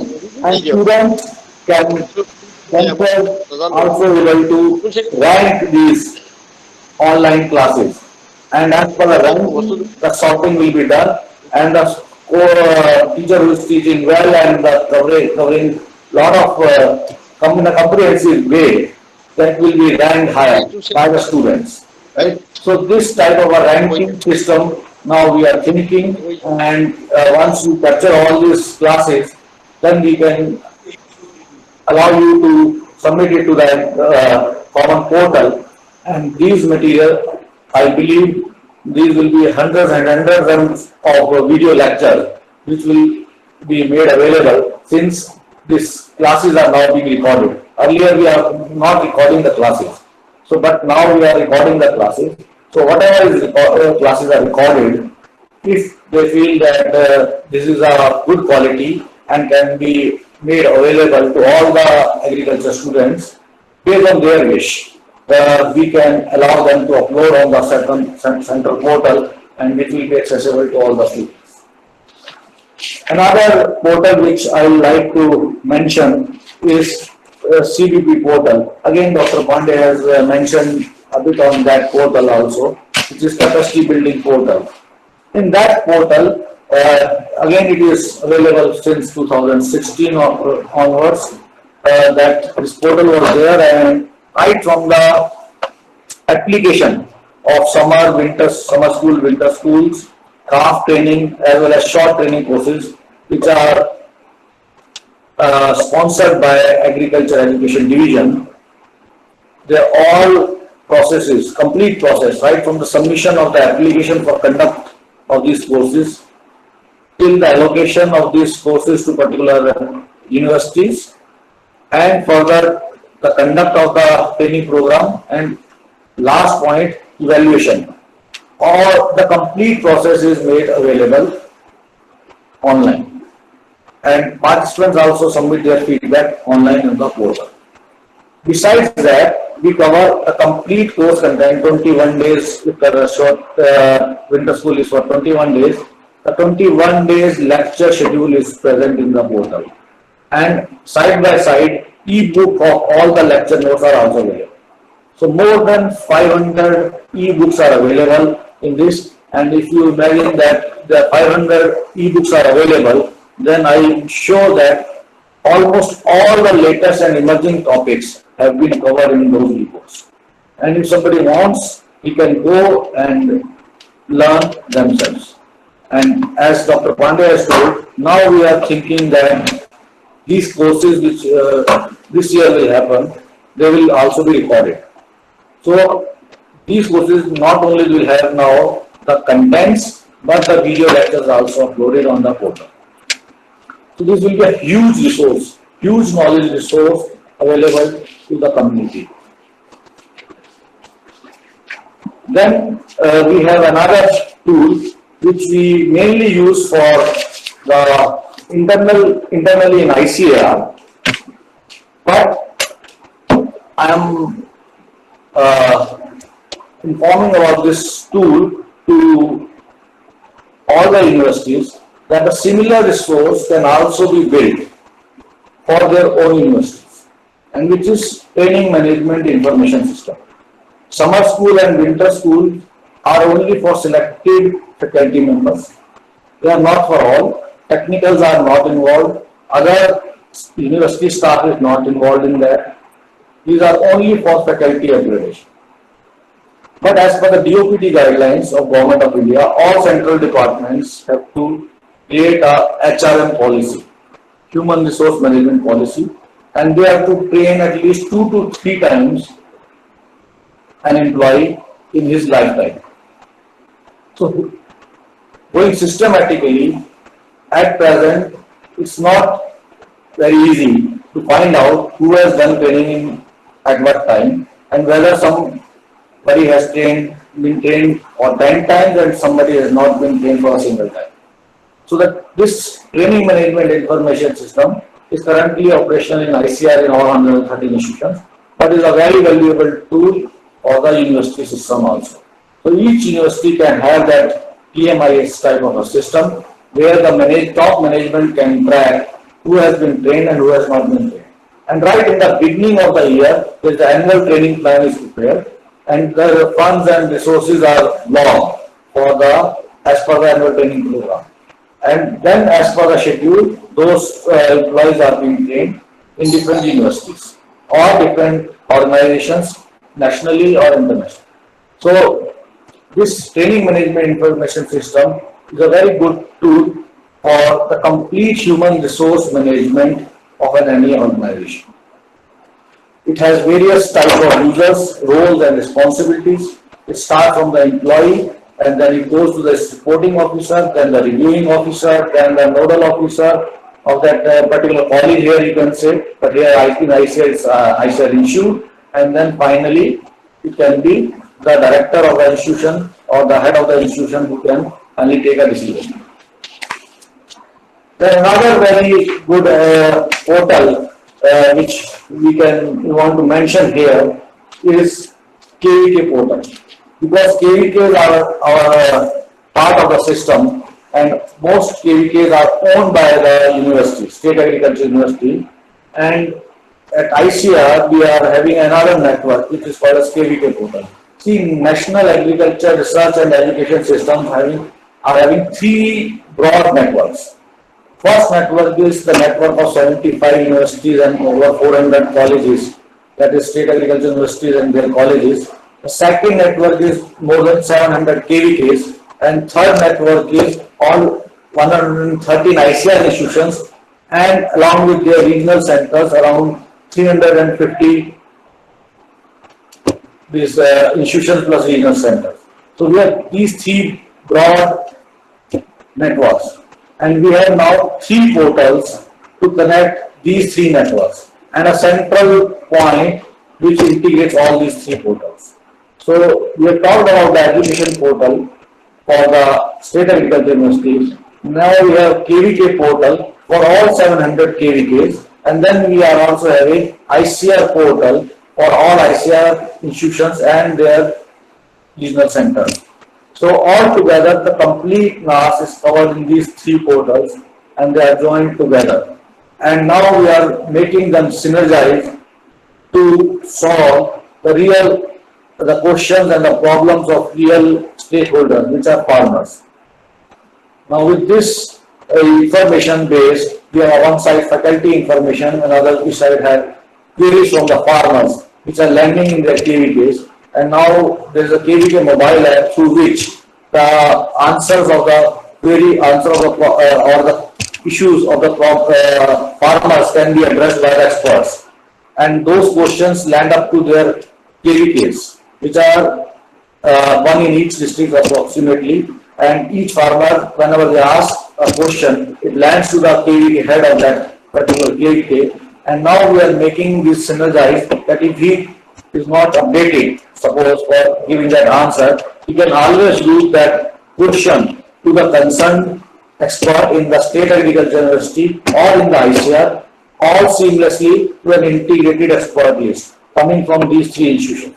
So once the base networks are available, now we are doing more and more analytics and converging these things to answer the real life problems of the farmers. Obviously, we have not many mobile apps are available nowadays. The mobile apps have been developed by ICR institutions. More than 170 mobile apps have been developed across various commodities by various ICR institutions. And similarly, state agriculture universities have also developed many mobile apps. Now, our next portion which we are going to develop in education portal is to combine all the or at least put up a link for all those mobile apps which have been developed by various universities. And ISRI has also developed multiple mobile apps, education mobile apps with IVRI, which cover various areas of related to livestock and animal husbandry. And these areas include like animal reproduction app, then we have pig farming app, then we have other apps. We have in total 11 apps in the we have developed with IVRA, and all these apps are available in the Play Store. And one can easily find by searching IASRI, and all the list of the mobile apps will be available in very easy and can be installed. And this is a quality information about these particular commodities, and is available in multiple languages. Like animal reproduction app is available in 9 languages, right? From the Hindi, English, Bengali, Bangla, Telugu, Tamil, Kannada, Malayalam, Urdu. So all these in all these languages this app is available, and other 11 apps are there. One can easily search those apps. There is an artificial insemination app. There is a Landly Pig breed for which we have developed this app, and so on and so forth. Now coming to the last portion of my presentation, we are able to provide all these resources and information in a seamless and 24/7 environment. This is just because of one major decision which ICR took in 2010-11, that we must have our own ICR data center. This ICR data center was developed under NAIP. Again, at that point of time, Dr. P.S. Pandey was the national coordinator, and he helped us to develop this and establish this ICR data center. And we provided in ICR the unified communication and email facility at icr.gov.in domain, to all ICR employees. Now under the NAHEP period, which is again the World Bank funded project, now we have opened this ICR data center to all the universities also. So from 2014 till 2019, the facility was available only to ICR institutions for hosting their web applications and email services, etc. So almost more than 180 applications are hosted in different environments. And now we have opened this to state agriculture universities, and now state agriculture universities also can host their websites or their specific tools or mobile apps in this ICR data center free of charge, free of cost. We are not charging things to the universities, and obviously we wish that we will be supported from the funding side, from the education division, so that these resources are available and more people become on board for using ICR data center resources. And again, I thank one and all for giving me this opportunity and share my ideas and some of the initiatives which we have taken at ICR ISRI. And we will be always try to be in touch with you and provide all the help which is required in the area of ICT from this Division of Computer Application ICR ISRI. Thank you.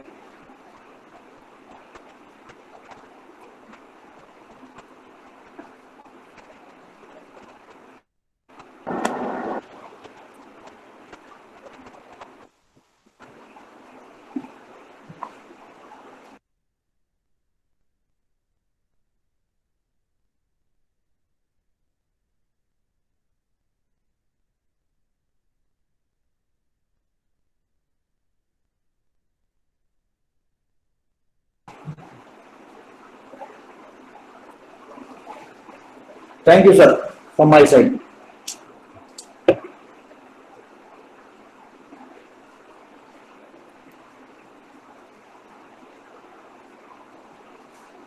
Thank you. I think Madhumita, to thank Dr. Marwa for his nice presentation. He has covered all the ICR initiatives. Yes, sir. Dr. Mora, thank you so much for your very comprehensive talk. And indeed, it's very heartening to know that, sir, under your leadership, the IASRI is developing some indigenous e-platforms. I'm sure in the coming days, they'll become very popular and we'll see their use in all the agriculture universities. Thank you once again, sir, for your valuable time and patience. Thank you so much. Dhanyavad, sir. May I now invite Dr. M.K. Modi, Head of the Department of Agriculture Biotechnology and in charge ARIS Cell in Assam Agriculture University.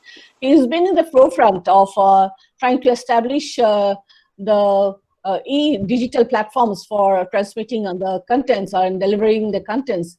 And I would like to request him to kindly share his experience and tell us about how we should move forward. Sir. Good afternoon, everyone. Am I audible and visible? Yes, sir. Yes, sir. Good afternoon, and thank you very much, all the other speakers. You have covered a lot of the things that I wanted to cover. And in a way, though you have made my work a bit tough, I would like to present the scope and possibilities of and challenges of online education in agricultural science. So now I'd like to present my my screen. Is my screen visible yet? Your screen is not visible, sir. No, your screen is not coming. Present yourself. Let me. Not coming.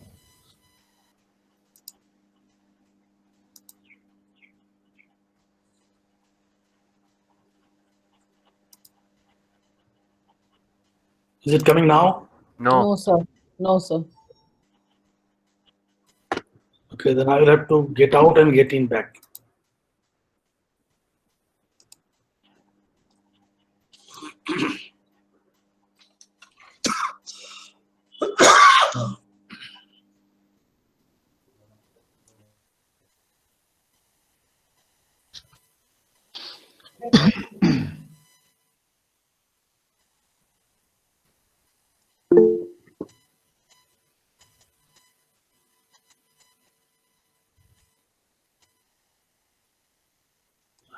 It's not coming. It's not coming. I don't know why. Use Alt tab. Use Alt tab to find your window. Which screen window you are going to present? Use Alt tab. Present your screen. I'm getting the window. The window is Present now. Select window. You just select single window.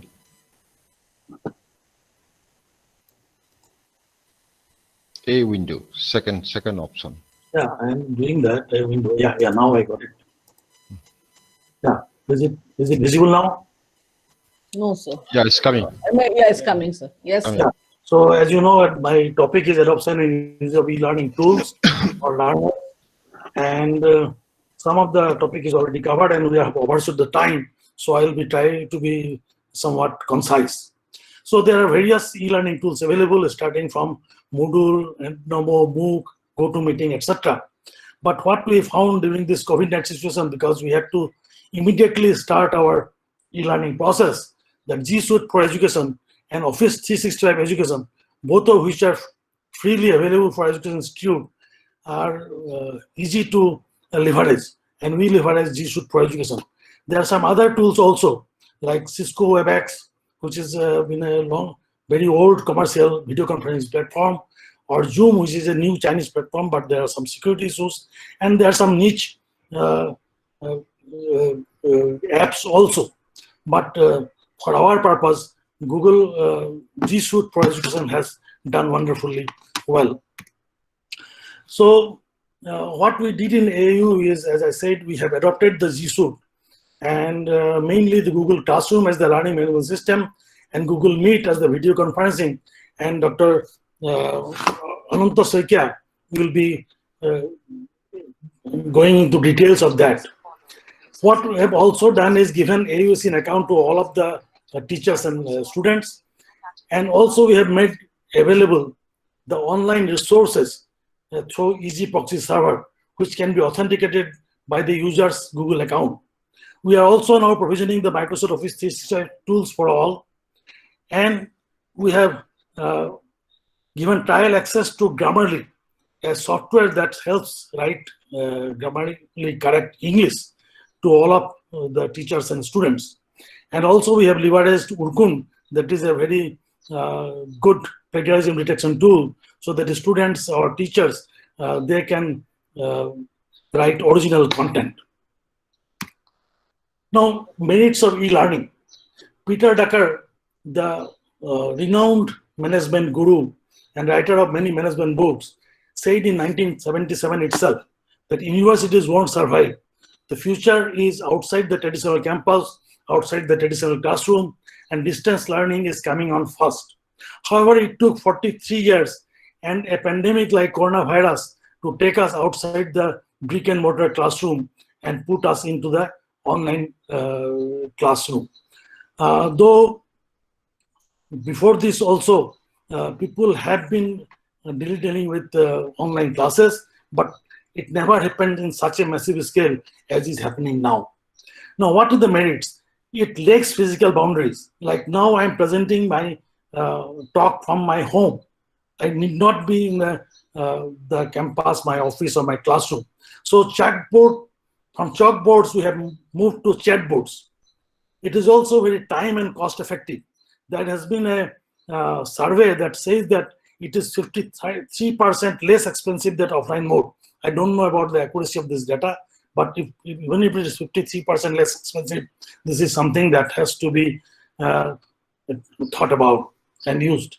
Then it gives us the benefit of efficient accessibility, and also it offers flexibility as well as comfortable environment, because students and teachers both can be in their comfortable home environment, and according to their time schedule, they can access this facility. And e-learning is greener because you don't have to commute to the brick and mortar classroom. The students don't have to commute, the teachers don't have to commute. So we can save a lot of energy, and e-learning can be a greener solution. And the e-learning platform is driven by so many components. This is a slide I have taken. This is from www.collegedunia.com, and some of the driving forces behind e-learning, aside from the coronavirus, are the government's digital initiatives, starting from National Knowledge Commission to National Knowledge Network to Digital India. The government is going very gung-ho about digital initiative, and that has helped us to leverage e-learning. Then the smartphone user base. You all know that in India, smartphone user base has increased tremendously in the last 10 years or so, and everybody has a smartphone now. Then internet penetration, especially with the advent of Jio, who came with a very disruptive mechanism.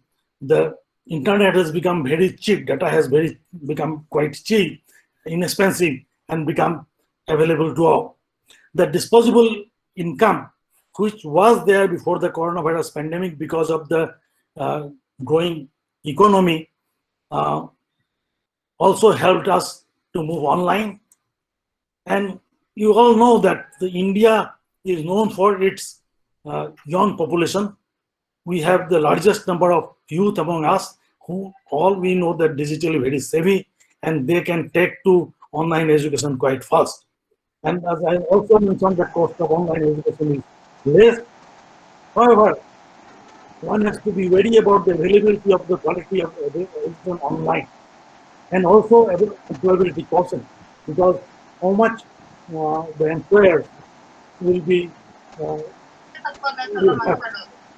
based on the online teaching, that has to be thought about. Now,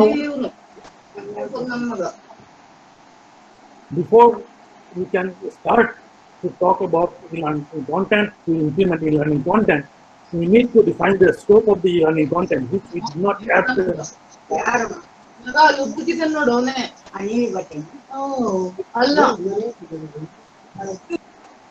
Is something wrong? I'm hearing something in the background. It's okay, carry on. Somebody is nodding. Carry on, please. Yeah. So we did not have the liberty to do this because before the pandemic rather, but we need to define this scope so that we can develop a better e-learning platform. And these are, the first thing is the expectation of the stakeholders. And here, obviously, the stakeholders are the students. So what is the expectation of the stakeholders? That needs to be studied, and the e-learning platform it has to be edited or modified according to that. Then one has to know our limitation, and what are the main area where our limitation are. Number one is internet availability, not only at the teacher side but also the student side. What kind of internet is available, that has to be thought about. Then availability of hardware and software resources. Then the choice of e-learning tools should be very very important, because it should reflect rather than determine the pedagogy of the course. The e-learning tool should not determine the course. It should help in delivering the course. And also the IT literacy level of the stakeholders, which is very variable. There are some students who are very proficient, very IT savvy, but there are some students who are not so. So this disparity level has to be also taken into mind. Then another important thing is how to retain the attention span of the student. In a normal classroom also, we see when we are delivering a 1 hour class, most of the backbenchers, they tune off from the teacher. So how to do this in an online situation where we do not have a physical presence? Some of the way we can do that is share the course material before, so that the student is familiar with the course material and he doesn't get bored. Keep the lecture short. Even though the class is 1 hour time, keep the lecture short to maybe 25-30 minutes, and maybe use the rest of the time for discussion so that the students remain engaged. Now, for a good e-learning platform, some support system are required, and there are four main points. One is the infrastructure. the database and the distribution resources come under infrastructure from where the teacher can take his resources. Also, the visualization techniques like the video conferencing tool. In our case, we are using like Google Meet, but there are so many other video conferencing tools, and one has to select this resource based on his limitations. Then grid technology and high-speed network is also very important. And then the platform, like we have used the platform, application platform G Suite, but there are other platforms like Moodle, etc., which are much better, but requires a longer time to set. So this has to be also thought about before a e-learning platform is chosen. Then a learning management system is required to manage the online curriculum as well as the process of learning like scheduling, conducting tests, etc. Google Classroom is an excellent choice, but there are also other learning management systems in the market. Supporting software and tools are also required, like documents editing tools like Word, Google Doc, Adobe Acrobat, etc. Media processing tools like Adobe Photoshop for editing pictures, VLC and some other for editing video. Then also software for courseware preparation like Articulate and Adobe Captivate can be very useful. Now, what are the challenges? One of the main challenges, which also our dean mentioned, is the delivering of the practical content, because online platform doesn't allow us the students to do the experiments practically. However, use of artificial intelligence, use of virtual classrooms, and simulation algorithms, like the simulators used by pilots to learn flying, to practice flying, can be used in this manner. And there is an industry going on to develop low-cost technology in this regards. Then the next big challenge is how to make a dull subject matter into an amazing e-learning course experience. Many of us don't know, including me. I don't know how to do this, but there are some people who are very good at it, and we need to learn from them. Then comes the next challenge is inexperienced faculty with no prior e-learning knowledge. And this is what exactly happened during this COVID-19 pandemic. Because when this lockdown started, we all thought that it will be maybe 20-21 days. And then suddenly it became longer and we needed to go to online class. And most of us did not have any prior knowledge of e-learning content making. So we gave long PDF notes and long assignments, and the students got bored very quickly. So this is something that has to be taken into account next time we are in such a situation. Then adaptability struggle. The student is geared towards face-to-face teaching. He is or she is not adapted to online teaching, where there is no face-to-face contact. So this is, the student has to take a totally 180-degree turn and adapt himself or herself to this online teaching method, which is also a big challenge. And another thing, like in a day, we have about online class, 6 hours of class. And in between the class, students can talk to each other, take a joke and all that, which gives the tension. But when in an online situation, they are sitting 6 hours before a computer screen and attending one lecture after another, and there is no social contact, this can become very monotonous. So these are something we have to think about. These are some of the challenges. And then technical issues like availability of the internet connection, availability of computers, and also the computer literacy level of the students also important. Then time management and unrealistic demands. Yes, this has happened. This is what exactly happened when we started this online teaching. Because we are not aware of the time management, we did not know about what are our fellow faculty members are doing, and we gave a lot of assignment with very short deadlines, and the students got inundated with this. But when we planned, if we had a time to plan this whole thing, we known that this lockdown will go on for 3 months or more than that, we could have done a better exercise of that. And then self-motivation. The student has to be motivated, otherwise he can very well ignore the online class and nobody can do anything about it. So what is the solution? The solution is to go for a hybrid learning model. Of course, this hybrid learning model is not for a situation where like this coronavirus pandemic situation, but this coronavirus pandemic situation has given us a very good lesson. And because of this lesson, in future also, online education, I believe, will remain with us, along with face-to-face methods.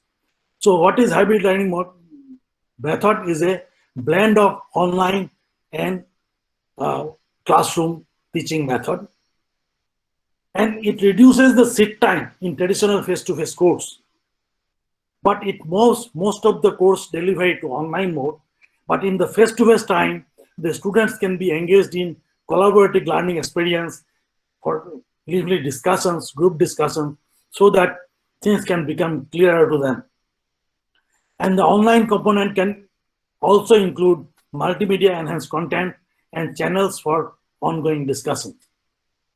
So this, I think, will be the solution for the future. We will not totally abolish the brick and mortar classroom or brick and mortar universities, as Peter Drucker pointed out or predicted in 1977, but our face-to-face, 100% face-to-face class delivery method will get reduced, and we will have a blend of both online and face-to-face method, which is called the hybrid online method. With that, I would like to thank you, Madhumita, for giving me the chance, and also to Nahab for giving me the chance to discuss my ideas in this webinar. Thank you very much.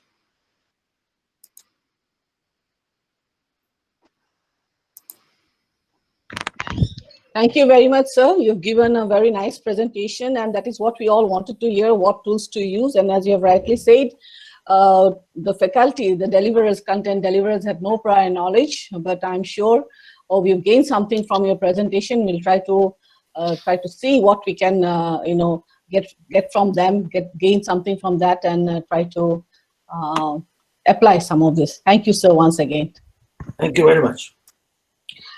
May I now request Dr. Ananta Saikya, coordinator of NAHEP Component 2. He's also been in the forefront of trying to teach us faculties about the use of G Suite.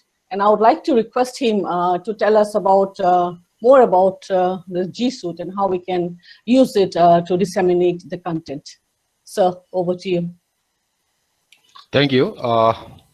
Am I visible? Hello? Yes, sir. Yes, sir. You are. You are visible. Visible and audible? Yes, you are audible. You are visible. Yeah. Thank you. Thank you. Thank you for giving me the chance to speak up before you. Okay. At first, I want to say one particular word Google has been, has become a part and parcel of our life. So if I say that Google something, this means you search something on the web. So this Google has given us a lot of facilities. So one of them is the Google Suite. But what is a Google Suite?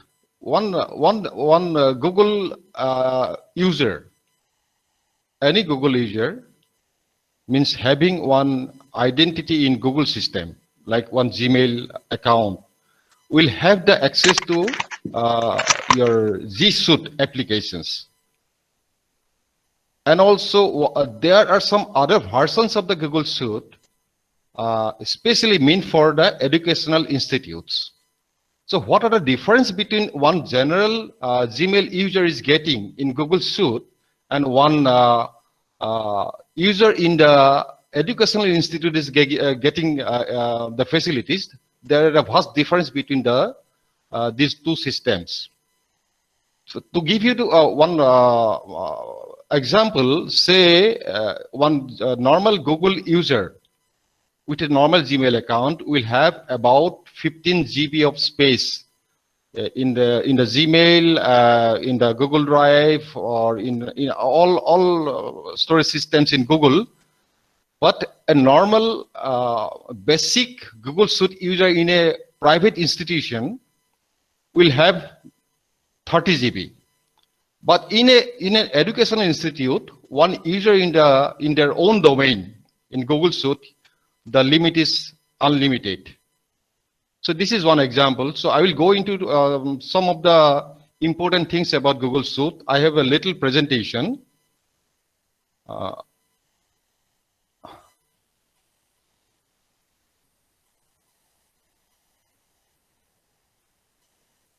Is it visible?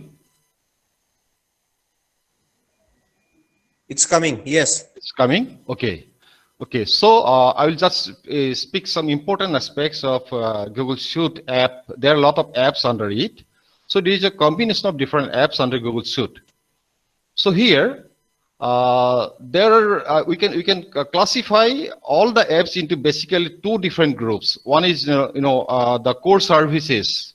What are the services that we're getting specifically from Google Suite? One is the calendar. I will just show you what is calendar and all those things, and probably we are using the calendar. Then the classroom also, we are already using classroom. Many of the universities in our country, all throughout the world also they are using. Then drives and docs. Then Gmail, certainly we are using Gmail. Then Google Chrome synchronization. So say we have the Chrome installed in my desktop. I may have installed the Chrome in my home desktop, in my personal laptop, in my mobile. So I'm searching a lot of things in the Chromes at different places with different using different computers or mobiles. But centrally, I can synchronize all the data, all the information, all the bookmarked pages into one. So this is one facility. Then Google Meet also, you know what is Google Meet. Then Google Vault is something different, which is exclusively meant for the G Suite admins. So this is especially for the educational institutes. Google Vault space is unlimited. But for basic G Suite user, we'll have only 100 GB space. So this is a very good offer to the educational institutes where you can have the Google Vault. It is mainly meant for securing all the information, all the data that our users are generating. Maybe some documents, maybe some emails, maybe some presentations or whatever content they are generating, and all the data we can secure in the Vault. Then the groups, the user can create groups of their own interest. Say some are interested in molecular biology, they can create their own group and they can invite the people who are working on molecular biology and they will create their group and they will communicate among themselves. Then Hangout chats, it was earlier Hangouts, now it is coming under Google Meet. So that setting is coming under Google Meet. Hangout Meet and Google Hangout, these are all coming under now Google Meet. And Jamboard service, I will show you what is it. It is the latest addition to G Suite application. And this is highly applicable to educational institute. I will show you what is it. Then the next app is Keep. Keep means, sometimes you suddenly remember something very important and you want to note it down. So it is some sort of notebooks, personal notebooks. You can note down any important things in your mobile, in the Keep app, or in your desktops for future use. You can label the important information also. Then the sites. One normal user, one Google user will have 10 GB of space to create his personal website. But in case of the educational institute's user, they will have 100 GB of space. They can create their own websites under the domain. Say, for example, I want to create my site where I will display my work that I'm doing this research. These are the activities my students are doing this research. So all those information I can display in my personal websites. So every user can have their own websites under the Google domain. Then task, you can fix your target. This is another app where you can fix your task and you can go on how you're doing your works. So these are core services. In addition to that, there are some additional services like say App Maker, Blogger. So these I will not go into detail about that. Google Ads, Ad Manager. So there are a lot of things. So I want to show you some of the things that how we can access these apps. So to access these apps, at first you will have to log in with your domain ID.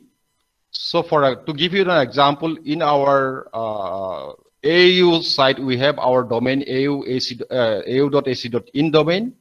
So any user having that identity in that domain will have access to the different apps which are made public among our domain by the university admin.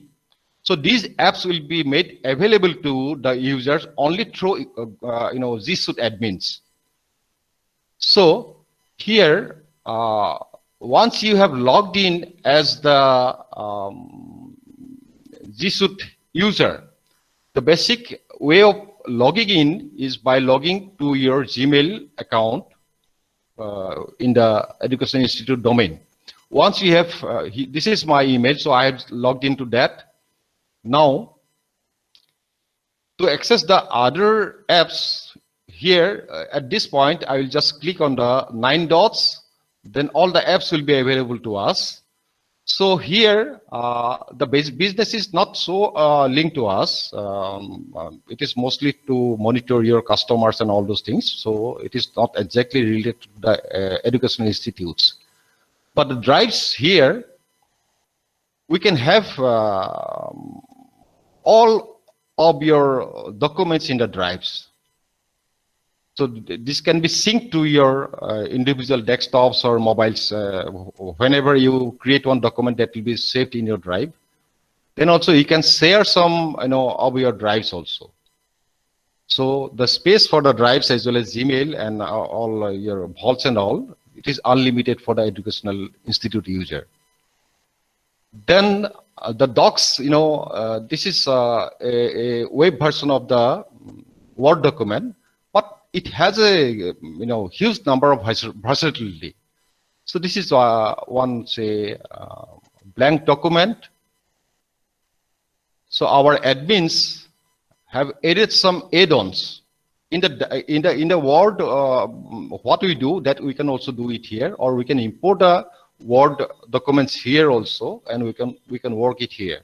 The advantage of uploading the document as doc in the Google Suite is that I can ask some of my friends located elsewhere in the world to work on my file. So through the add-ons, we can add some third-party apps here also. For example, we can build a form.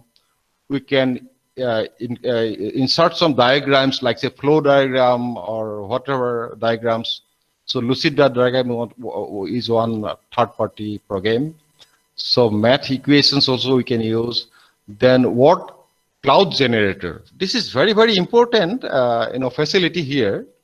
The cloud, when you are generating one Word document, there are certain words that you are continuously using. Say in 1,000 word document, you are using a particular word, say class, maybe around say 50 times, agriculture, maybe say 20 times. So this word cloud generator will highlight those words with different colors so that the viewer can see what are the important documents. This is called the word cloud. This is one way of delivering the content. So this is one good facility in the doc. So Sheet is also another similar Excel type of things. There also we can do a lot of things. Additional features are there. Normal calculation, normal analysis, statistical analysis. Then there are some add-ons, third-party add-ons also. We have some additional add-ons like say ClassWrite. Here you can set up your classroom class. How you can add the courses manager, you can add the courses, you can add different students also. Then you can also monitor the attendance of the students in your classroom. So you can track the their students' attendance. So classroom manager is the admin panel. Here from the admin, the entire classes, functioning under the one domain can be monitored centrally. So there are a lot of different facilities here. Then the slides PowerPoint. It is the web version of PowerPoint. You can upload or you can create here. So I will not go into detail about how to prepare the slides, so all of you know about that. I will speak on the add-ons. There are different add-ons for that. Also, you can create a PowerPoint here, or you can import your existing PowerPoint here, and you can insert a lot of things like say insert diagrams.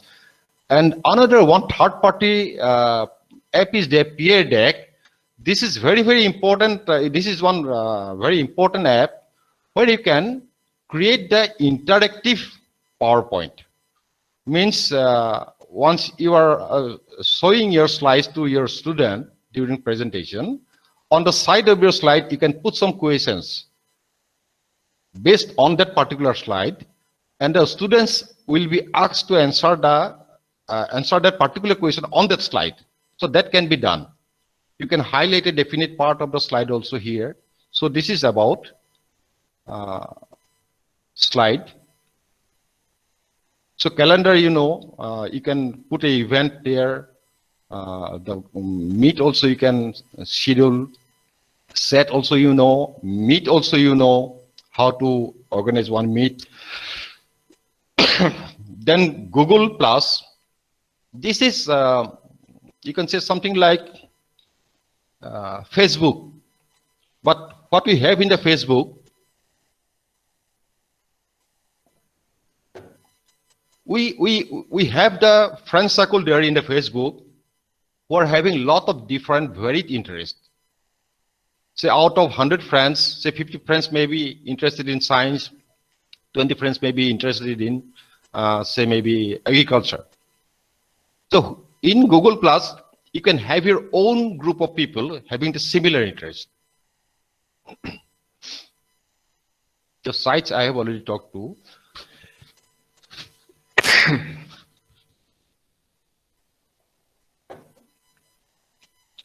So regarding groups also, you can create your own group having the similar interest.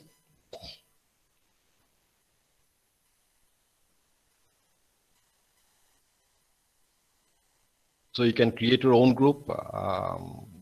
Then you can have different groups also. You can invite different groups also. YouTube, maps, news, these are all known to you forms. You can create different forms. Keep also, this is the notebook type of things. You can note down some certain important things in your, as if you are noting down in your notebook. Then cloud search, you can search anything on the cloud from this facility. Then collection, you have bookmarked several pages from different machines. You can collect all those documents or web pages, documents, or PowerPoint slides into one place. You can store it in one place. So this is collection. The context, it is you know about that. So I want to show you this Jamboard. What is Jamboard? This is the latest addition to Google Suite. Here, you can imagine one board, whiteboard. you have put put on the wall, say for example, you have put one whiteboard on the wall and you have asked your students to work on it. You have given one project to them, say for example, in a definite, to develop certain flow sheet, and you have asked the students to work in a team. So one student might have one concept, he will put his concept on the whiteboard. Then another students will put another concept on the side of it. So that way, all the students will put their views, their concepts on the same whiteboard. And you can work on that whiteboard. So it is some sort of teamwork. So this is the latest edition, and this is called a JAM. You can create a JAM, and you're asked your students or you're asked your colleagues to give their own inputs for developing certain project. So this is about some of the apps, and one important app that we are presently using is Classroom. So you are already using Classroom, so I will just show you briefly what is Classroom. So I'll just go to one of my classes. Here, the stream is something like, where you can communicate with the students or your colleague teachers. So here you give your views or comment on that. And under the classroom or classwork tab, you can upload your materials, you can give assignments, you can arrange quiz type of things. You can suddenly ask some questions to the students. You have some questions in mind, just put the question on that under a definite category. Then also you can upload any material, or you can reuse your post that already you have posted some material earlier. You can also reuse that post. So this is the thing, and under people you can create, you can invite your colleagues, and also you can invite the students through email, or you can give the course ID to them, they will join. And also then you can go for grading the students. So this is in brief about the different apps. And most of us, we don't know exactly what are the facilities we have, but this Google Suite has given a lot of facilities, and we should be able to use that. Thank you very much. Thank you very much, sir, for sharing your valuable experience and sharing them with us. I'm indeed better informed now, and I'm sure our other participants will also agree with us. Thank you once again, sir, for your time. Student fatigue, student motivation are some of the words that we have recently heard in the lectures that we've been hearing from the morning. And as Dr. Modi has also said, that because of our inexperience, somehow the content deliverers also, inundated the students with a lot of classwork and lectures, which of course was instrumental in one of the factors, or instrumental in causing fatigue to them. It is in this regard that I would like to invite our next speaker, Dr. Rana Pratapuya. He is the Director of Students Welfare of Kamaguchi University. So he will talk about strategies for mentoring the students and how the students can maintain their well-being. Over to you, sir. Yeah, thank you, Dr. Madhumita Barua. Can everybody hear me? Yes, you are audible. I'm audible, yeah. And thank Yes, you so sir. much, Dr. Madhumita Barua, and all my previous speakers. Actually, most of the things that I am supposed to cover have already been said by, starting from Dr. Pandey, our respected ADG, and also Dr. Jayanta Deka, and Dr. Moody has covered a lot. So just let me start. I have a brief presentation. Can we present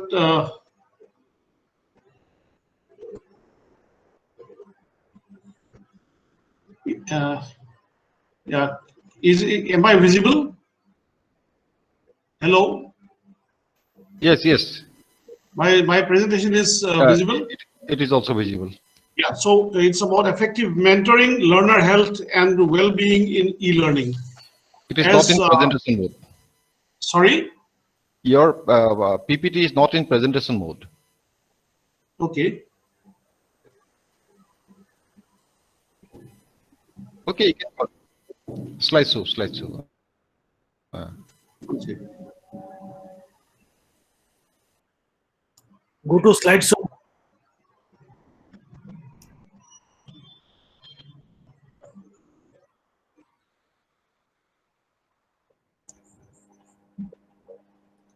You click on slideshow. One second. Yeah.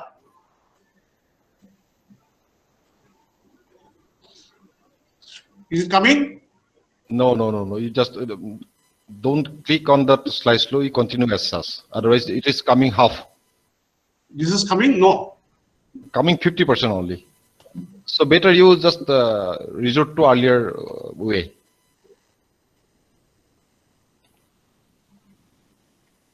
Don't click on the slideshow. Escape. Let me get this and then just come back again. Yeah. You escape it. Yeah. Just scroll it down. Okay. Is it okay? Okay. Am I visible? Yes. Your slides are visible. Yes, okay. It's okay now. Okay. So go ahead. Yeah. So it's about effective mentoring, learner health, and well-being. And it's already been said by our respected ADG, and also the Dean Faculty Advisor, Dr. Jantatek, has covered a lot of advantages and disadvantages. But let me just get to the slides. So this is excellence of an online program. Specifically in Agriculture University is a type that must keep developing. As you all know, that 4 Dean's Committee syllabus with 5th Dean's Committee syllabus are different, and you must keep developing through improvement in instructional strategies.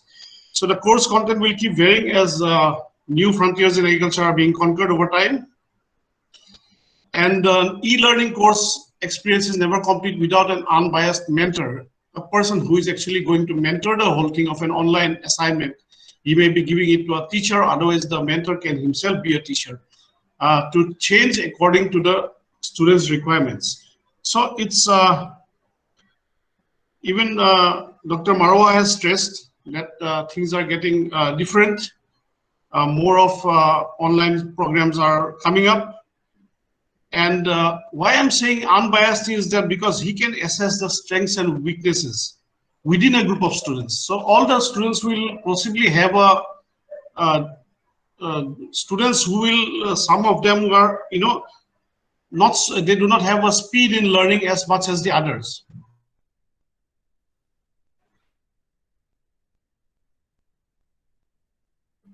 Gives one the ability to develop a decent online program.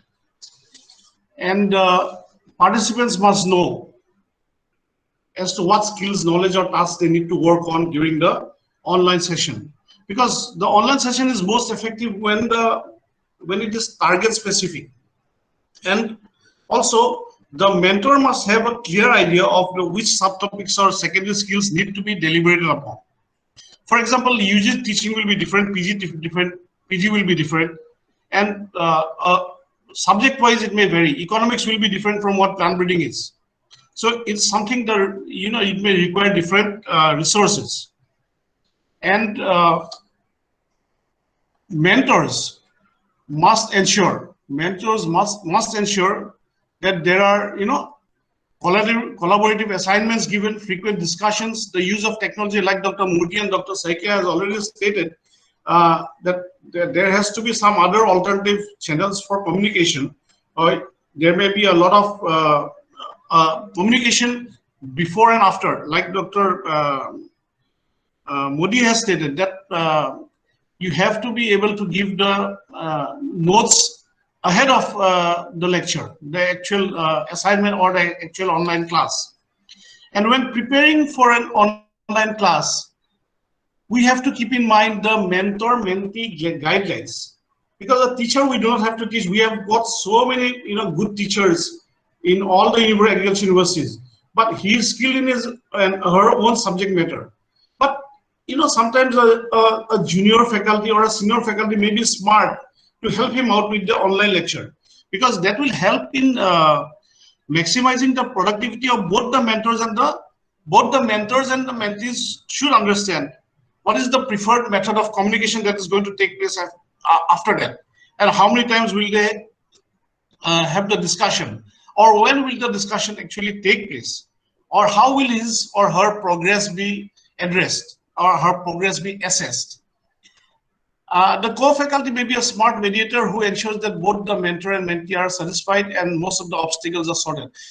We have a lot of good teachers, but there may be someone who can actually put in the subject matter through a different perspective, so that it's easier for the student or easier for the person who is listening to the screen can actually find things much easier. And also it will help that person, the co-faculty who is the mediator will also, he will help in identifying what are the gaps that need to be filled, which in turn will help the mentee or the student. It is important that the social, mental, and physical well-being of the students are considered. Knowledge of all the features of an e-platform may not be it may not be taken assimilated easily by all the students. So an e-learning class is not well conceived, can lead to a lot of negativity on the mindset of the student. And the present, we all know that we have actually jump-started to the online program from the offline programs because of this pandemic. So along with this, the present pandemic has affected social interactions. Even social interactions have become very virtual. Most of us are, as we would normally, we are working like that. We are coming to office, we are working, but we are working even more now. Over virtual sessions like Zoom, Cisco, Webex, and the other apps. So this has resulted in something which is called the Zoom fatigue. Now, if you see, this Zoom fatigue is because a person, stems from how we process information over the video, on a video call.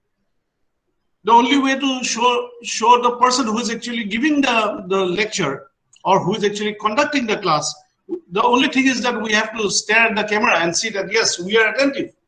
But are we really attentive? Or is it that we are just giving a constant glare at the camera? So we have to, in real life, how often do you actually stand near your mentor 3 feet away and actually have a straight gaze at him? So these things, this constant gaze makes us very uncomfortable and tired, because one class after the other, and there are no breaks in between. We need to, we do not have a break where we can actually break our focus and refocus. So our brains go fatigued. So this is the Zoom fatigue. So this is happening in most of the places with some of our students as well. Then virtual, I have always said virtual interactions are tiring. We have a lot of challenges, physical challenges, mental challenges, socio-emotional challenges. Now we sit in this chair for over a long period of time, from morning till say evening, and sometimes we are in a virtual space. We do not have what the time is. Like Dr. Pandey mentioned, we do not know what the day is sometimes. So the physical change, it is because of long hours on the chair. You start developing a backache, you start having a headache, and you develop painful legs and painful feet, because you're not going for a jog, you're not going for a walk in between. So, and by that constant stare that you're doing, your eyes become dry. And add to this, our students are addicted to the net. If they're not looking at the online class, they have their other social platforms, they have their mobile phones, they have their TV. So there we end up, playing. And in the end, what happens is that because of this concentration that is not there, we end up playing catch up. So we have a pile of things that we need to do, which we have not cleared, and it needs to actually it just gets piled up. And this also will lead to something called procrastination. So this is delaying tactics on behalf of the student, on behalf of the person who is hearing. So, there is then the mental challenge. The mental challenge, isolation. Person who is actually looking at the screen, hearing the class, he is in isolation. Is there someone wants to say something? Yeah, so isolation leads to anxiety. And anxiety leads to a lot of depression. Sometimes you feel like, yeah, you don't want to do this, you don't want to do that. So we will come to that later on, but then we have to strategize to get our tasks done. You have a low to a non-existent emotional drive to get the things done.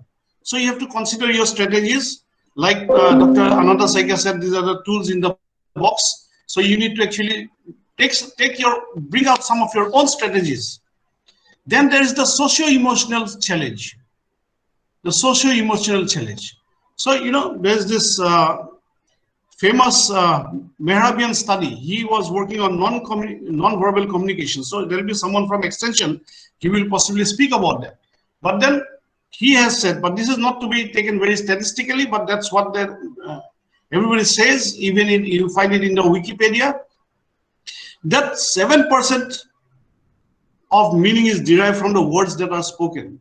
38% meaning is paralinguistic. That means in your tone, in the intonation, on what is being, on how it is being said.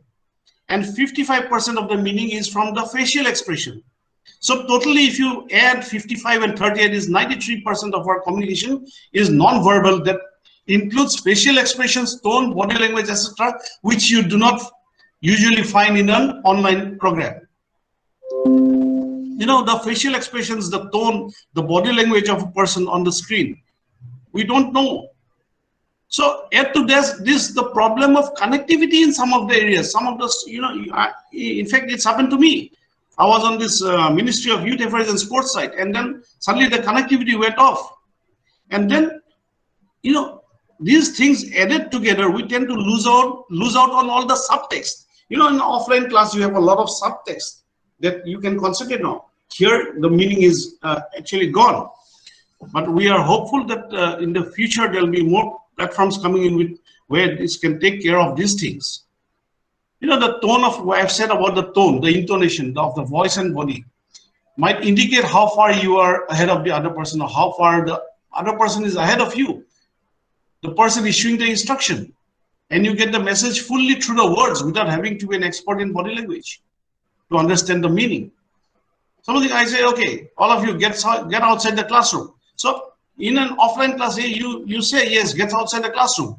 Here you think and you analyze. You have to analyze. You have the time gap in between to state that, to see what's happening. Your brain has to work, and then you finally decide that yes, I should get out. Mentees, students specifically in our text, students, interpersonal communication between the mentor and mentee is a challenge since the connect is indirect.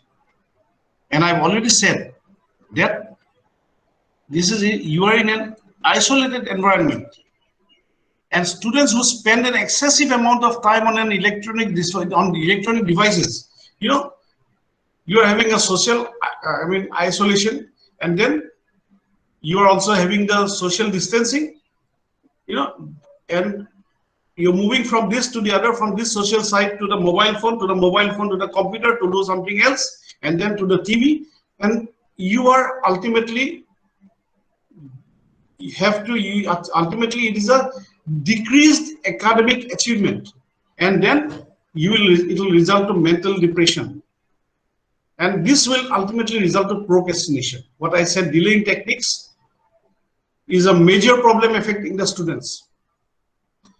Well, students, even in physical, teachers already know that even if a teacher in an offline class gives an assignment, some of the students will wait for the deadline. They will wait for the deadline and submit hastily prepared work. So it results in mediocre work, poor work. And these delaying techniques of work piling up will interfere with the learner's sleep schedules. And sleep schedules will lead to a lot of negative effects. Poor memory retention, productivity, and learning performance. This has been shown by researchers. So our job is to avoid the learner procrastination in e-learning, avoid delaying techniques. You have to, students, you have to eliminate your common distractors. Avoid spending time on other social sites. You have to do that, otherwise it will lead to work piling up, because online classes now are in. They will be in. They will have a lot of assignments and work coming up. So it has to be done within a limited time frame.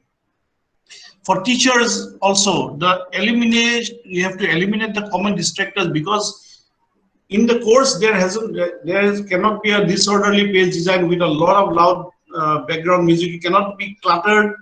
It helps the student to analyze the cause, and also you have to help the student through communication to analyze the cause of their procrastination and motivate the students. Long periods in a computer I've already spoken earlier, can lead to a lot of other things as well. So completing assignments for sessions lasting several hours can lead to a wide range of health risks. This has already been stated under what my physical challenges were. So let us discuss some of the keys. So you lower your anxiety level. You should start to sleep and wake up at the same time. Take regular breaks. Take a stroll. Demarcate a workspace in your house so that this is your workplace, so that you don't feel more cluttered. You have a space to do other things at home. It helps you with free space for other activities. And you have to reduce your own stress by not worrying too much about what things you have left. Do not carry that extra baggage along with you. Take regular breaks to refresh and reflect. Take a stroll or a jog. Do light and free hand exercises. Yoga, meditation. Yoga is a very good thing. Every morning you can actually sit down for about 30 minutes to 40 minutes and do yoga and meditate. Or you work on your indoor or your outdoor garden, indoor plants or outdoor garden. So this helps you concentrate for the next session coming up. So it helps you from the distraction. Then is intersperse a low frequency activity ahead of a high frequency activity. So this is I've taken it from someone from the net. Intersperse a low frequency activity ahead of a high frequency. So what is a low frequency activity? Go to something that will actually relax you before you come back to your online class. Give yourself a standard time and plan for the week. Limit the time commitment, and you set the bar low. Don't think of I'm going to do this and do this, so that you get cluttered. So it's like when the wickets are falling in the cricket field, someone comes up and then they build a partnership. Small. They take it small targets at a time. 10 runs, 10 runs, 10 runs, and then it will actually work. You actually work. Your work should be done like that. Take small work, and then you try to complete all your tasks. Sometimes if it's a large task, you can put an entire day to it. So encourage positive peer pressure. Now peer pressure can be very, because instead of a teacher telling a student, a mentee with a mentee, he can be encouraged positive peer pressure. He can always tell you that, yeah, you can do this way, do it this way, do it that way. Or you can work together, team up with your colleagues and try to complete the activity together. Or sometimes what happens if you're really not committed, if you really do not have that emotional drive to actually go ahead, then you be present while everybody is in the group activity. This will help you in encouraging the others while you also get encouraged. Yes, you can chip in with this and you can chip in with that. So thank you so much. This is the way I see it. If you want the rainbow, you got to put up with the rain. And also thank you, Naheb. Thank you, Dr. Madhumita Borwa. And today is also World Environment Day. And wish you all a very great World Environment Day. Thank you so much. Thank you very much, sir. You have shown a different facet to the topic of the webinar and rightly addressed the issues. I thank you very much for your pertinent talk. May I now invite Dr. Chandan Hazarika, who is the Chief Librarian of the Reverend Brook Library in Assam Agriculture University. As you're aware, the use of e-resources is the need of the hour. And in this regard, I would like to request him to speak on the library resources at Assam Agriculture University and, for that matter, that is available in the country and now, and how we can make this distance learning a reality. Sir, may I invite you to start your talks. Okay, thank you very much. Very good afternoon to all of you. Honorable Vice Chancellor Sir, ADG ICR Dr. Pandey, then Dr. Sudeep from ISRI, all the statutory officers of the university, teachers, and very importantly, the students, faculties. So basically, I'll be dealing with the e-resources during this period of time, and what are the different resources we have, and in the meantime, I am trying to upload this one.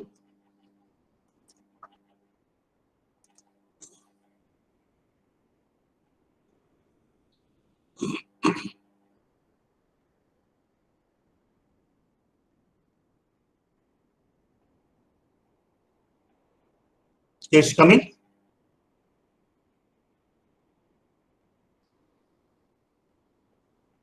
Not yet. Yes, sir. Well, I think there is a problem with Dr. Rana Bhuya. His presentation is still on. Okay. I have closed. Is it closed?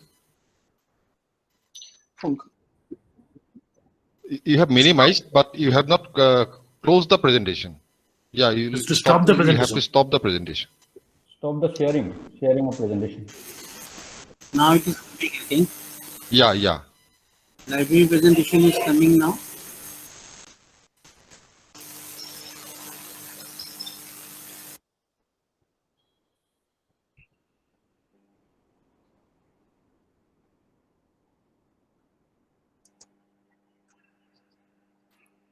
Someone try again to present.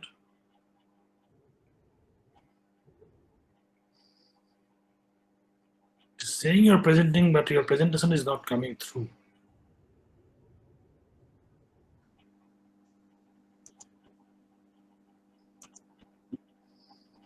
Where is the problem? Maybe like me, you have to. No.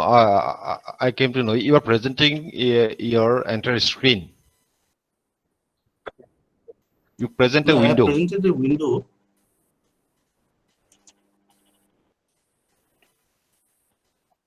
When you are presenting the window, you should select your PowerPoint.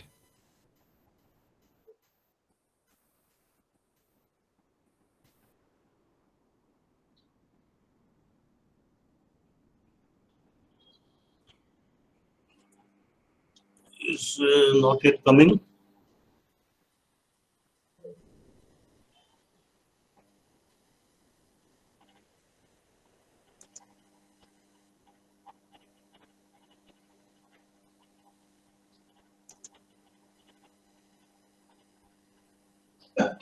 They should show actually two windows to show. They are showing only one window. Hello, Ranada. Oh, congratulations. Very nice. There should be, your browser is on, and also your PowerPoint is on. So there should be at least two windows. Yeah, there is only one window is showing. That is your meeting window, I think. That is being shared. You should put your presentation in the slideshow mode. Slideshow mode. Then you share. Then you present.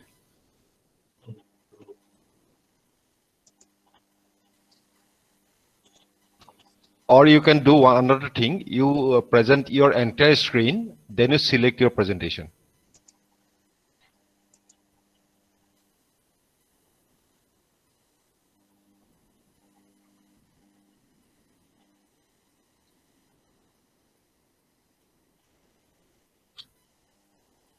Still, it is not. The two windows are not showing.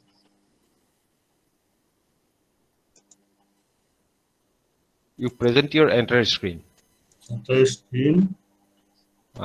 Then there'll be only one screen then. Yeah. You select that one.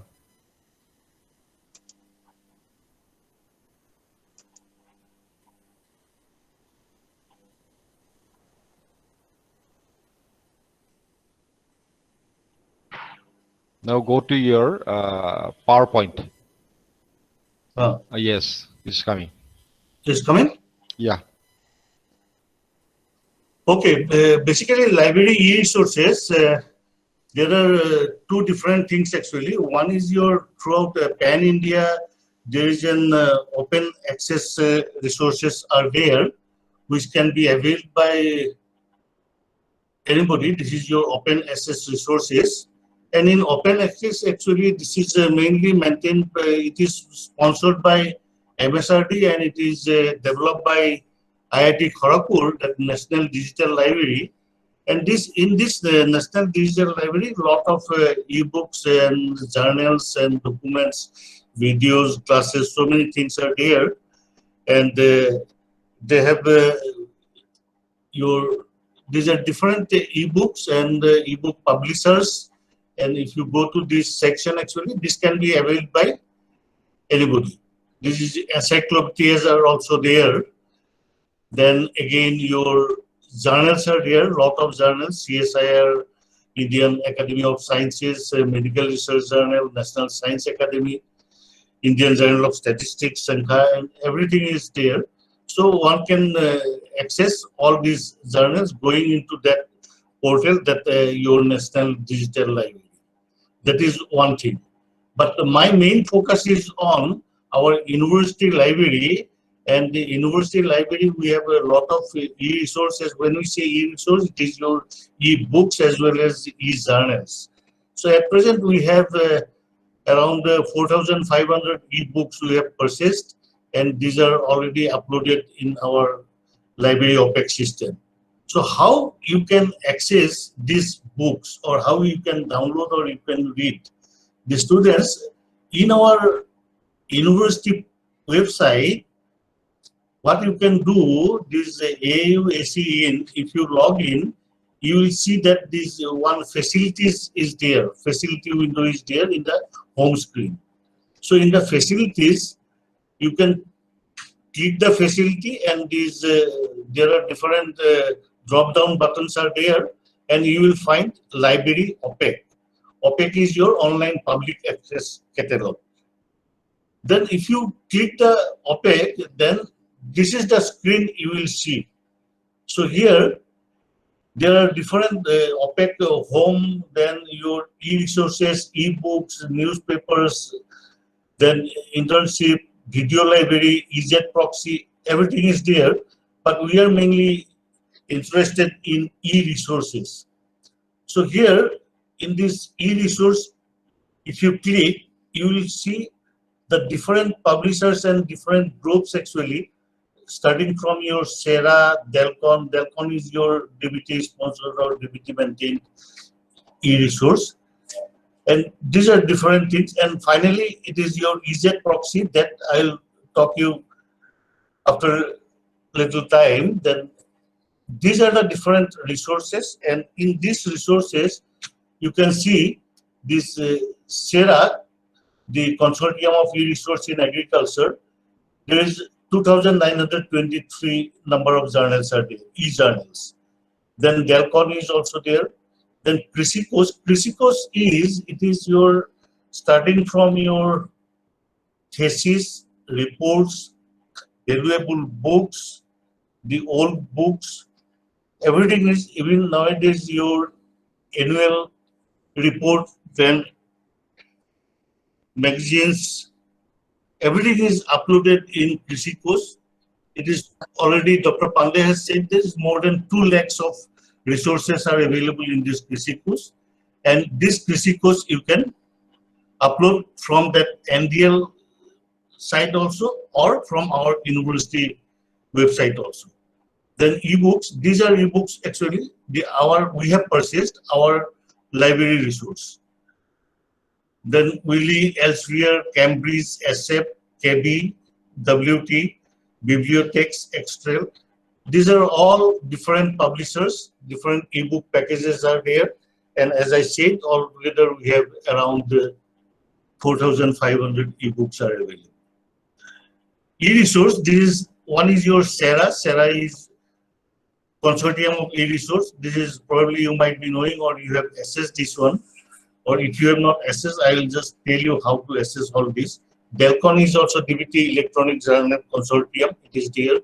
This Crisicos, I have already told you that there is more than 2 lakhs of the conference proceedings, success stories, case studies, annual reports, newsletters, pamphlets, brochures, everything is there. Even our university thesis are also, we are uploading time to time. Up to 2018, we have uploaded, then 19 we are ongoing process is there. This is, we are uploading. And these are different books actually, agricultural sciences. These, if you go to these international, Taylor and Francis, agricultural sciences, 700, these are different numbers are there. And similarly for Elsevier and other things, the numbers are within the bracket, the numbers are there. Similarly, these are different publishers and different groups. These are also different groups. Then that is your university. Suppose you that with your AU SE in e-resource in our land system, in the university land system, you can access. And if you want to access from a remote area, suppose you are at present what is going on this distance learning or the online learning, every student is in their houses. From house, how do we access our resources? This is we call remote access, and for this remote access actually we have a software called EZ Proxy, and this EZ Proxy actually from the library OPEC, then e-resource. In the e-resource drop-down menu, last option is EZ Proxy, and if you click EZ Proxy, you should have the username and password, then you can enter. So this is your, finally you need this one. This is important. This, if you want to log in through your library OPEC, then your ID is library. This is a common ID we have created. Then password is library 2019. And for research also, different faculties, different research stations, as well as the KVKs, we have supplied different IDs and password, and everyone can download. Or this is recently added.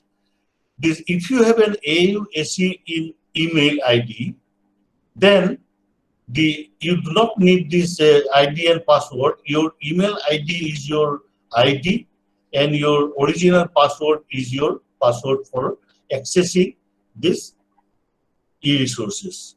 So this is very simple. Everyone should have an email with AUSE in this domain, and this email can be used as an ID for EZ Proxy to access the e-resources, and the password will be same as in your email.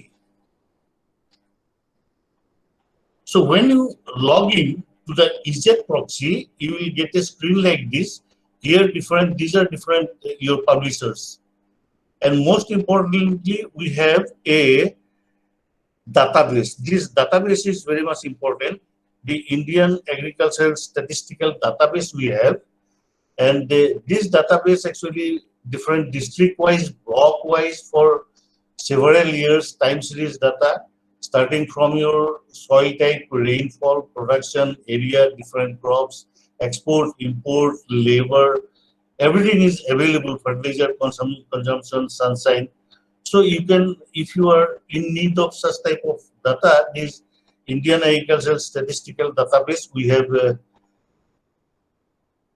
purchased that one, and this is available in your this e-resource in the library system. So you can avail that one also. I think this is already, we are running late of time, almost 1.5 hours we are late. So I want to conclude here. If anything is there, I think the student can contact me, and I hope the student will access, because very beautiful books are there, very recent edition books on climate change, on post-harvest, on different packagings, your photosynthesis, chemicals, entomology, pathology. Very recent and renowned books are we have purchased, and it is available. And from anywhere you can access those books. And my request is that everyone, not only the student, even the teachers can also access those resources. Thank you.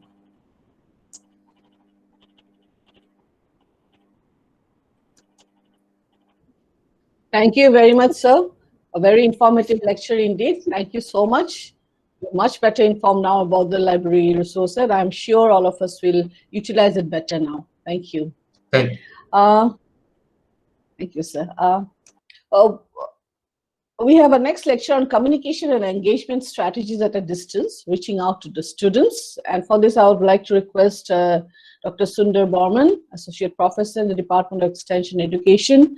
He is a beginner in teaching and taking these e-tools. So I'd like to ask him to share his experience about his communication strategies and how he's reaching out to his students. Sundar, could you just please make it a bit short? We are running out of time, actually. Okay, madam. So here, Sundar Borman, please start. Okay. Good afternoon, everybody present in this webinar, respected dignitaries and delegates participate in this webinar. In this session, my topic was communication and engagement strategy at a distance, reaching out to the students. So next few minutes, I will discuss about how effective communication with our students, how we can make effective communication with our students, and how to engage our students both collaborative and independent work at a distance. So next few minutes we'll discuss. Within a very short time I will conclude my lecture. So all of you know that due to COVID-19, our higher education is affected very much. Our education system has been affected very much. And one study has been conducted throughout the world, and around 67 educational institute, 67% educational institute, they has been already shifted their classroom teaching to online teaching. So another information is that again, net user, if you see the internet penetration in the world and Asia, it is also increasing. So nowadays we are giving more emphasis on the online teaching. So, but online teaching, we should remember the online teaching is not about the technology. It is about how we use this technology for engaging our students. So we will discuss after a few next few minutes. We'll discuss about some strategy, important strategy about communication and engagement for students in online teaching. So all of you know that communication is a lifeline between teachers and students, particularly in online teaching. So we have to very much care about that. But first important point, first important strategy: know your students, because it will create a continual environment between teacher and students. If you ask about their problem, about their situation, how they actually access the internet facilities, how they. So for that purpose, you may ask some question like, is this your first experience, or if not, what kind of online tool you make comfortable, and how you are accessing the internet facilities or learning facilities. So all these things you help it to know the students. So you may ask this type of question at the very beginning. Then you have to make a frequent and early communication with your student so that they can feel connected with your online teaching. First, you should introduce yourself with some short videos. You make a short videos, and you also ask the student to do the same. Secondly, you should send weekly announcement like sharing your updates about the course, about reminders, and which instruct actually which help to students to support their engagement in online teaching. And another important point when you communicate with your students, that set the online office hours. It's every week you may directly contact with it may be through Google Meet or it may be through Zoom. So if fix an hour where the teacher and student, they can directly exchange their views. So that was very important it should be in the regular every week or every fortnightly. That way you can manage these things. Then provide timely feedback in the form of written or audio or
Audio problem?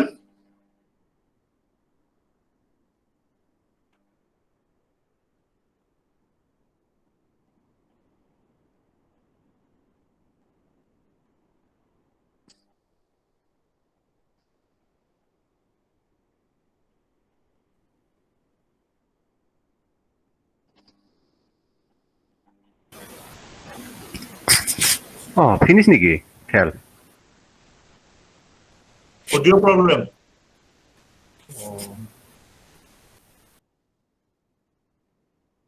Unfortunately, our speaker has lost his network connection. He is re-entering. Please, could you have a few minutes of patience?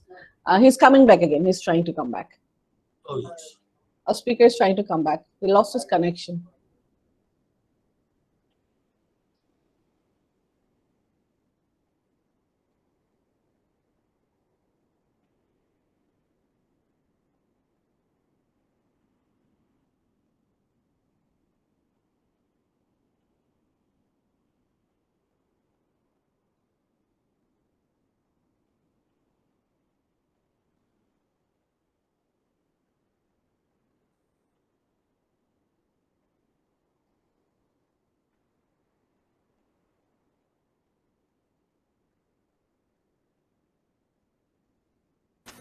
Lunch break.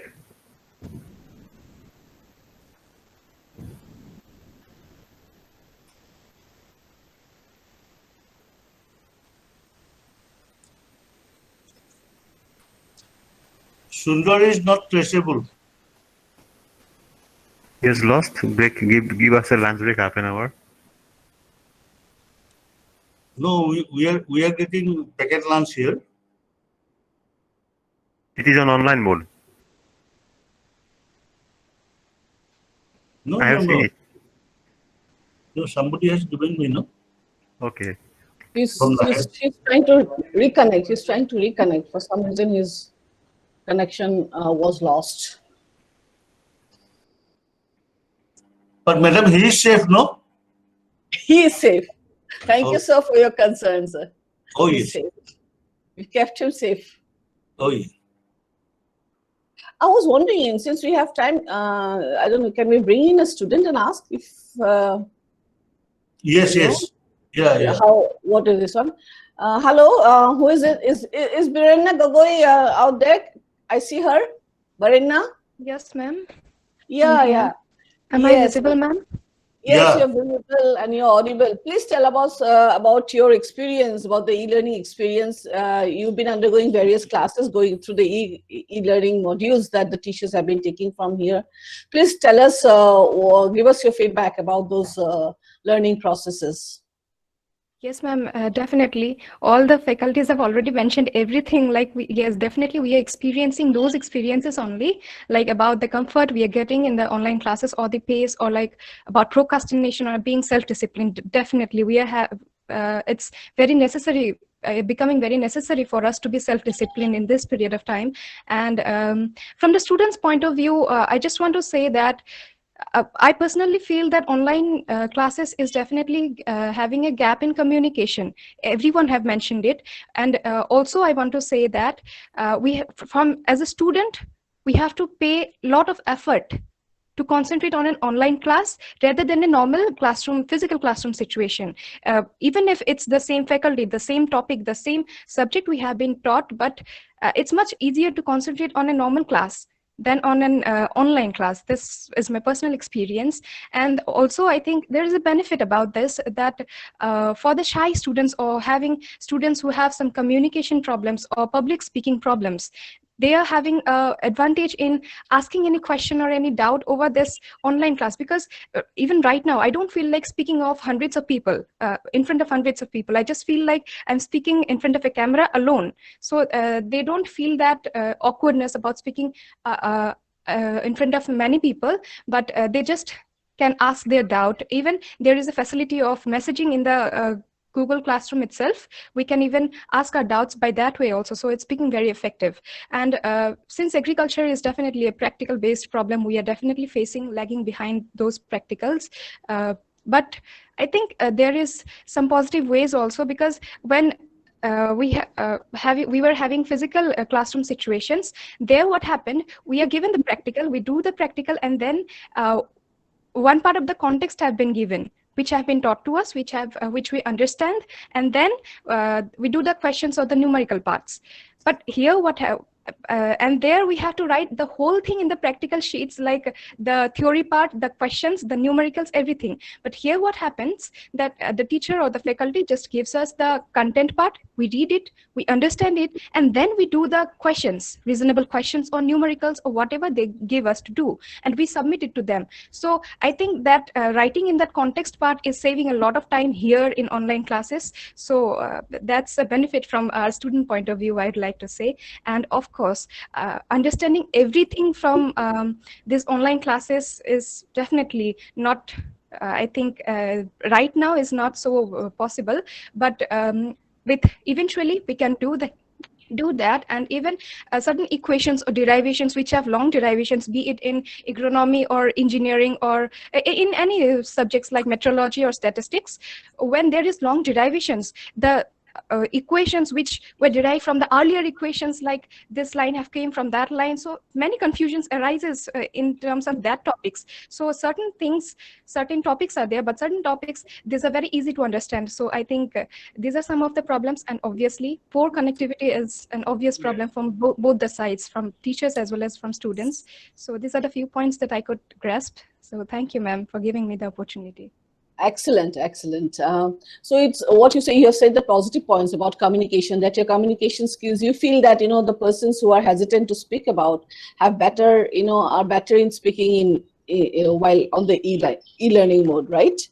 And Dr. Madhumita, yes, sir. Yes, I sir. add one? Can I add one line? Yes, sir. Yes, sir. Please, sir. Go ahead, sir. Actually, Bharanya, actually, she has put up a very relevant thing. The main problem is that this is a first time we are using it. Yes, So sir. even we are also not sure actually how to proceed, what to do, what not to do. So it will take a lot of time. Even thing is that today, suppose I am purchasing one very high level smartphone, it takes around 1 month to look into all these. So maybe exactly, one year it will take to streamline all this, how to go about, because we do not know this, how to go practicals, even our economics, the numericals and linear programming, how to teach that online. It is very difficult. But one day some solution will come, maybe. Excuse me. Sir, this is Sudeep Marva from this side. Regarding this equation derivation and Yes. equation derivation and all other things,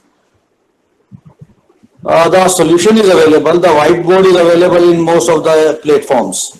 And in those platforms, the only issue is the person should have that pen from which we can write on that this touch screens, right? And very nicely it is done. It's not an issue as such. But since most of us are not having those touch pens, and that is the issue where we are struggling in derivation of equation or such. But very easily it can be done. One thing. Yes. Thank you, sir. No, we are very new to it. So slowly, Yes. slowly we have to learn. Yes. I'm sure it's been a learning process for both the deliverers, content deliverers, that is teachers, and the students. I'm sure as we go along, we'll learn from this experience. It's just that we are stepping on the mud waters now, taking one step at a time. So thank you, Dr. Maura, sir, for your kind inputs. And also I thank Bharanya. I can also see Apurva. Is Apurva around? Apurva, I can see you. Are you on? Yes, ma'am. Yeah. Would you like to share your experience about the e-learning process? What you have, gained, what the problems you're facing, or maybe we can address that. Please share your experience. Yes, ma'am. First of all, my name is Apurva. I live in Shillong, and I'm a BSc third year agriculture student. Well, it has been an amazing experience for us. I'm including all the students of my class, and they all are responding very well in the class. As Bharanya already told that we are pretty much we are very shy in offline classes because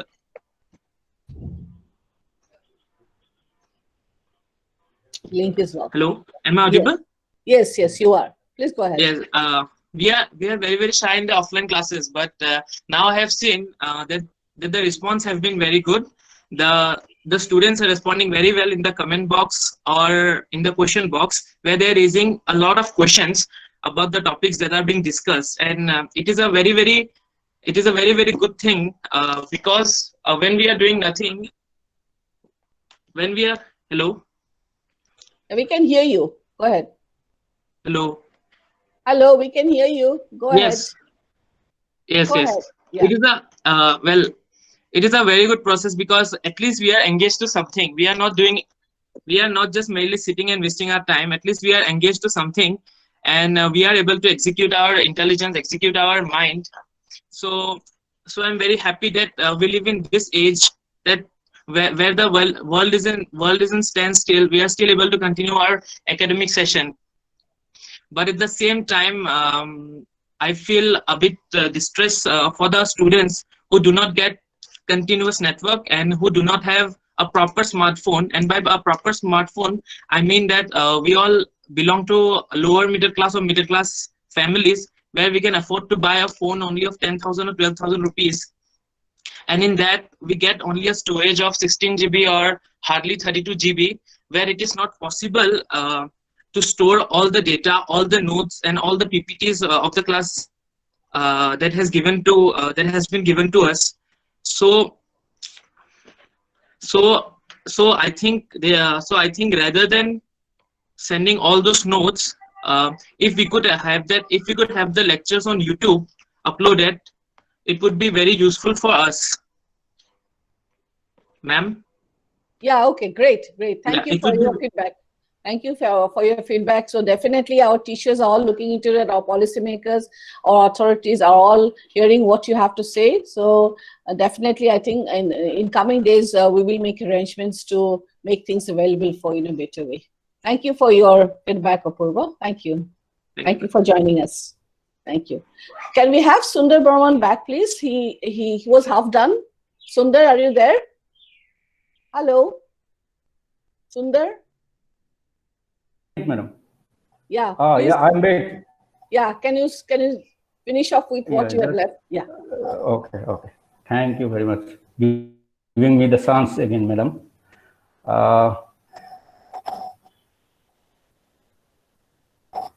So we have discussed about the know your students.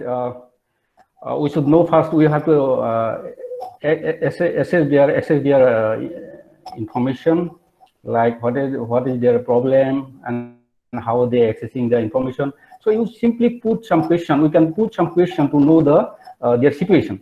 So next important for that purpose, we can use the Google form that already mentioned the Sakya sir. Then frequently when you make communication with the students, it should be very frequent and it should be in early. That is one important one. You have to give the feedback. We have to give feedback in time, in the form of written or in the form of video or audio. It will enhance the students' participation in online teaching. And another important point is we have to make our communication personal. So this way we can attract our student in online teaching. So when you communicate with the students, we have to mention their name when you communicate with a particular students. So another important point is that we have to make a learners group. When we go for online teaching, we have to make a learners group because it creates a space for sharing stories, update related with the course content, or here they can ask questions themselves related to the course. And another important point is they find ways to express themselves in the form of written or audio or video. They can prepare a video in the course itself. So this is the important space we have to create in the teaching learning process, online teaching learning process. Particularly when we form the learners group, we get that kind of we provide the opportunity to the students where they feel they connected with the teaching learning process. Then another important point, when we go for a group activities or assignment, we have to think about some important point. That is when you go for a group activity or assignment, you have to ask some questions, ask a few questions at least. How can this activity or your assignment connect to the student's personal experience and expertise? So you have to make it connection with his experience or previous experience. So this is an important point you have to remember. Then how output of student activities or group activities will be related with the content of the course. This point also important. Then third question you have to ask, what is the scope of students collaboration in the group activities? When you are creating a group activities or when you design a group activities. So some technical design approach, or you can use the tools for group activities.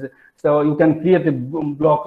You can ask the student to create the block where they can give the comment, and you can use the Google document as a wiki, which serve as a Wikipedia also. Then WhatsApp we can use as for group texting. So these things we can use for the group activities, which enhance the collaboration among the students, and it will enhance the attachment in the teaching learning process. Then an important point, next important point is we have to give more emphasis on asynchronous learning. Although we are giving the learning through synchronous as well as asynchronous approach, but we have to give more emphasis asynchronous approach because it provides the opportunity to students to read the post of other students, and thus it enhances the understanding and learning of the students. So peer learning may take place in that situation, and it allows a better communication among the students because there is a chance of many-to-many communication. Then it increases the digital fluency of the students. Then establish the online presence. Establish online presence. How you make, being a teacher, how you make an online presence in the so for that purpose you can create some personal website or blog or tweeting also. You can regular tweet the related to the course only. So you make it presence, online presence. So it will help the students to make connected. They feel connected with the online teaching. Then next important strategy is set the expectation. Set the expectation and create a communication plan in advance. So what expectation means? You have some expectation from the students. So that you have to mention, that you have to inform your student how quickly. That means how you have to inform the students how often you check their mail, and how quickly they can expect your response. So that you have to clear first, that in the very beginning, and then you have to make a communication plan where you have to include the method use, what method you are going to use to communicate with your students. Then how often you will communicate, that is the frequency, how often you are communicate, and what is the means of communication. Means what is the you are communicating with different messages to the students. So what will be the means or ways of communication? So that you have to mention in the communication plan. And again, you have to mention that in case of emergency, all other normal communication method is not working, then what will be your communication method in emergency? That you have to mention in the communication plan. And that communication plan you have to prepare in advance, so that the student can know the information. Then last strategy should be, we should be equity minded. We have to equity minded. That means we have to create an environment where all students feel welcomed and included. So that is very important. So, and you have to you have to move for which actually enhance the relationship between teachers and students. So these are some 8 strategies, small strategies, where we can, for which we can enhance the participation, particularly the teacher-student relationship, or we can enhance the engagement of students in online teaching. So thank you very much. This is all about my presentation about the communication and engagement strategy for the students. And I'm sorry, due to net connectivity, I disconnect with you. Thank you very much. Thank you very much, Sundar, for your very nice presentation, very pertinent to what. Thank you again. We had tremendous response to this webinar. The participants will be happy to know that we had 2,500 registered participants for this seminar. Unfortunately, we were not able to add everyone here because of the limitations in the e-platform. We added some people in the Google Meet, and we tried to Google Stream other people around this. So I hope everyone is around. But I can also see some people who are from outside Assam. Is Akshay V. Reddy there? Akshay V. Reddy? Are you there? Akshay V. Reddy? Are you there? Kingshu Dash? Are you there? I think most of them have left. Is someone there who wants to speak from Desai? Naresh Desai, are you there right now? Hello? Oh. Hello, Naresh? Okay, maybe they have all left. So, Yadar Kapasat Aita, are you there? Okay, and Deepak Lali, you have thanked us. Thank you all very much then. And I thank all the participants. It's my now pleasant duty to offer the vote of thanks. I would like to propose a vote of thanks. Initially, thank our Honorable Vice Chancellor for giving us the permission to hold this webinar. I would like to thank Dr. Pandey, ADG, ICR, for his valuable speech and giving us his valuable time. And I thank also Dr. Sudeep Maura for sharing us with his expertise and knowledge. And I thank Dr. Jayanta Dekasa for taking the initiative. He took a lot of initiative to, make this webinar known to everyone. And that's how I think we got so much of response. And I thank all our speakers, Dr. Sanjan Hazarika, so I can see you, I can see Dr. Modi, Dr. Ananta Saikya, Dr. Rana Pratap Bhuya. Thank you all very much for your valuable time and sharing your expertise and your knowledge. We are much, much better informed today, and I'm sure other participants also will agree with us. And not last least, but I should also thank our principal investigator Nahab. He was the one who sponsored this, and I would like to thank Abhishek, Krishna, and Deepajiti for their technical support. Without the technical support, this would not have been possible. As everyone said, e-platforms are new to us, and we're still learning how to navigate through this platform. So we did have some of the hiccups, like losing network connectivity, but I'm sure all the participants and all of you have understood this. And I'm sure in the coming days, there'll be more webinars, and we will improve this connectivity and the technical. Thank you all very much. Namaskar. Thank you, madam, for your maiden opportunity given. Thank you, one and all. Thank you so much. Thank you very much. Thank you, sir. Thank you. Thank you. Thank you. Thank you for your cooperation.